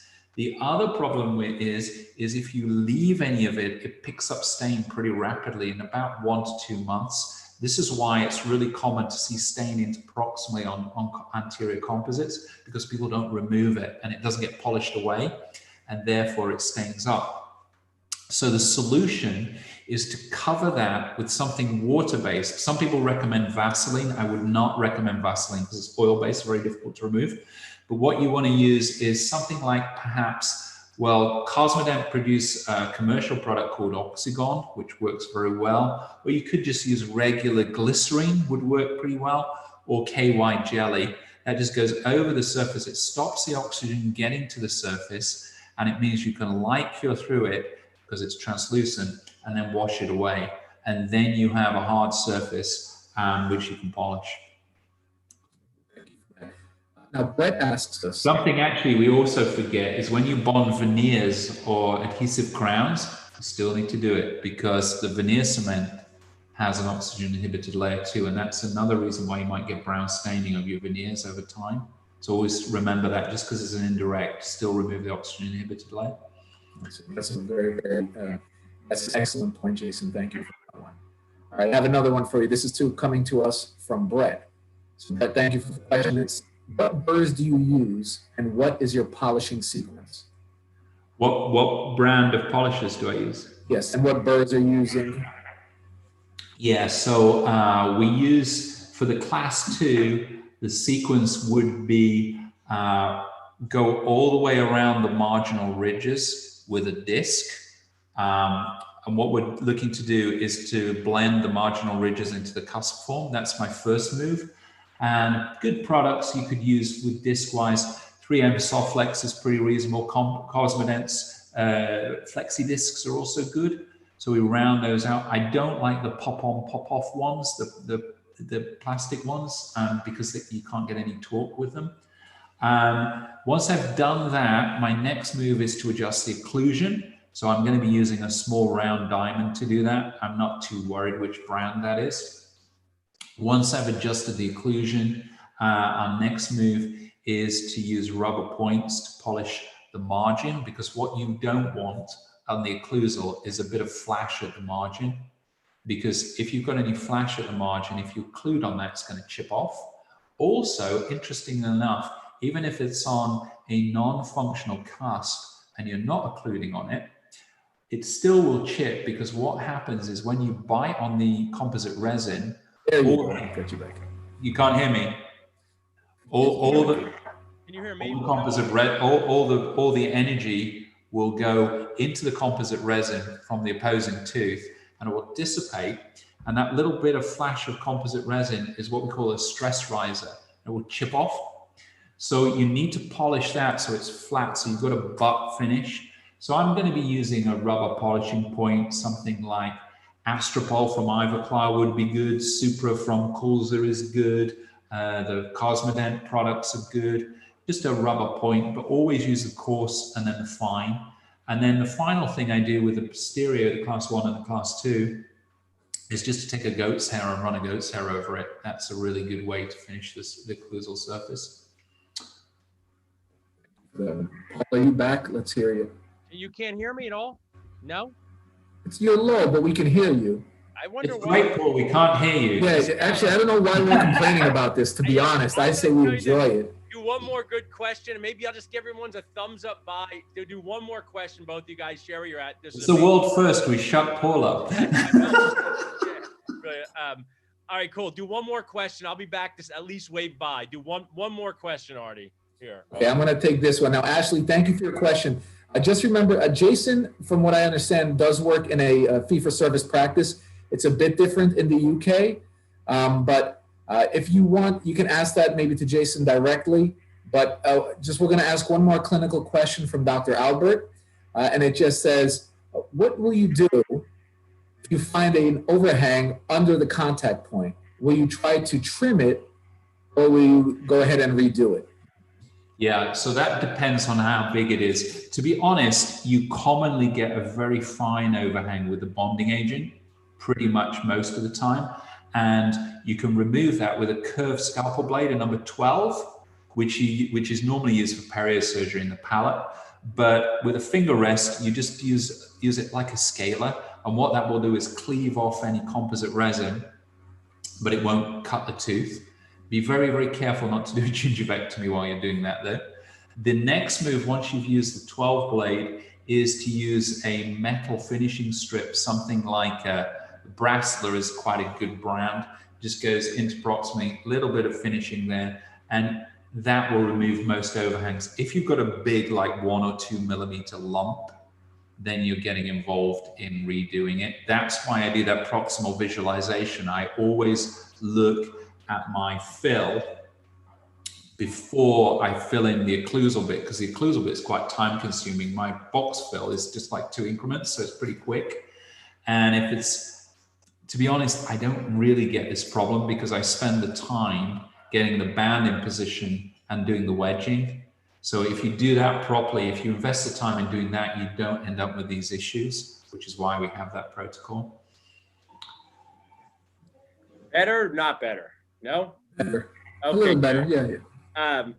Awesome. Well, this was the most on-time thing we've ever done in the history of Dental Nachos, 12 to 1:30. I want to thank both of you guys. Jason, amazing as always. Jason has kindly allowed us to do a rebroadcast of this for 48 hours. It's not 48 hours from now. We are not Nacho HBO, so we have to edit it, and we will let everybody know when we're going to rebroadcast this so you can watch it again for a 48-hour period. Artie, thanks for jumping on with us. One more time, how can people reach out to you if they want to know the awesome Artie? Well, before I go, thanks, gentlemen, again. It's always a pleasure. Jason, it feels like I'm a groupie, along with one other guy who never showed up. So I want to know what the heck happened to Matt. I don't know. We texted him. We're on the same text from this morning. I don't know. We're on the What time do the Eagles play? Maybe that's why. He's watching. Matt's son's soccer game got pushed back. Very cool.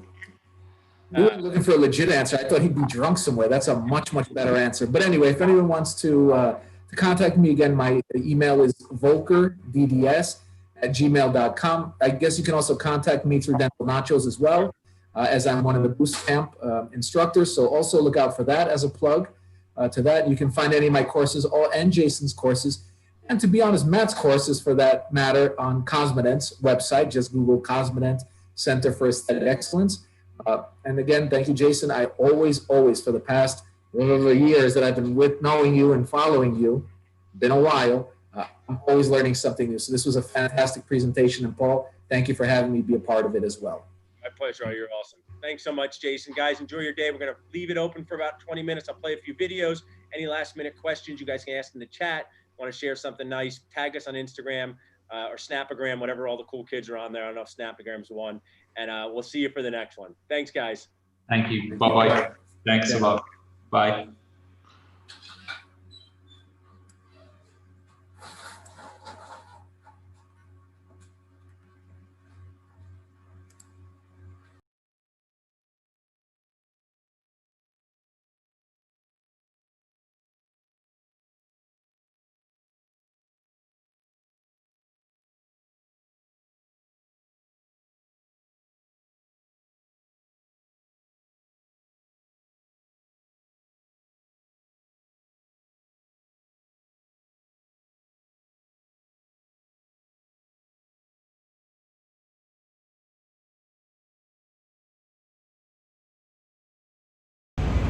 What can we do to build a strong dentisting core?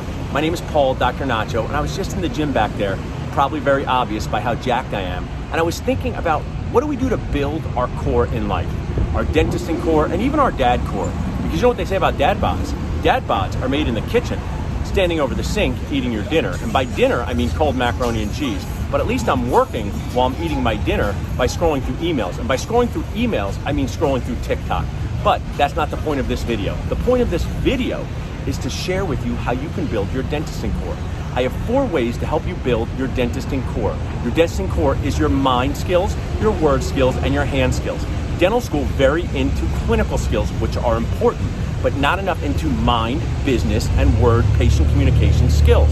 Dental school teaches us how to make a denture in 17 visits. One visit, you just put the bite rim out and you just look at it, then back in the box. That's one whole visit. That's not gonna cut it in practice. Wanna know why? Because if you go out of business, you can't help any patients. If you go out of business, you cannot make the most beautiful emergence profile the world has ever seen. So if you want 4 ways to build your dentisting core, do this. Text the word SAVE to 215-543-6454. After you text the word SAVE to 215-543-6454 and you find that your phone does not blow up, try this. Text the word PRIZE to 215-543-6454. We will give you a prize to buy any Nacho On Demand CE. If you do that and find out your phone does not blow up again, you may think, I'm onto something here, and we have 2 more prizes.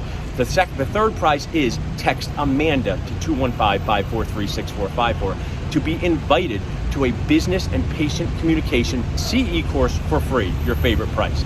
And finally, I want to wrap this up. Have you ever seen peri-implantitis? Does peri-implantitis scare you? One time at Implant Band Camp, did you see peri-implantitis? Well, I got a treat for you. We're bringing someone in to talk about peri-implantitis. What happens when stuff goes wrong? You're gonna love it, dentist. So text the word SCARE to 215-543-6454, and you'll be invited to our CE course coming up on periimplantitis. Literally your favorite thing when stuff goes wrong and you can be super negative about it. But in a serious way, it's important to know how to troubleshoot things when they do go wrong. I've seen periimplantitis barely ever. I deal with it when it happens barely ever, but when it does happen, it's super annoying, and knowing how to deal with it is important. If you missed any of these text codes, text the word SAVE, text the word Amanda, text the word prize, text the word scare, all one at a time to 215-543-6454. And if we can help you in any other way, visit us at dentalnachos.com.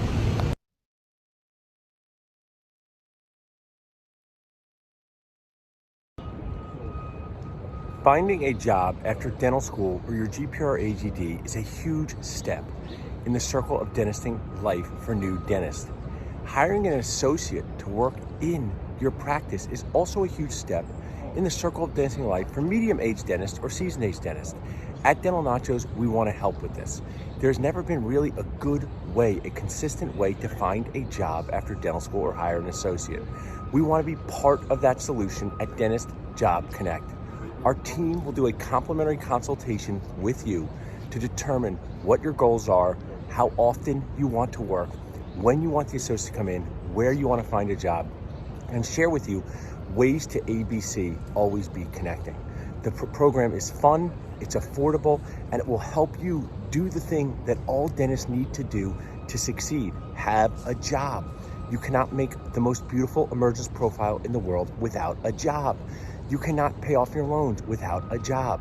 There's a lack of connectivity in our dentisting world because we have a cave mentality.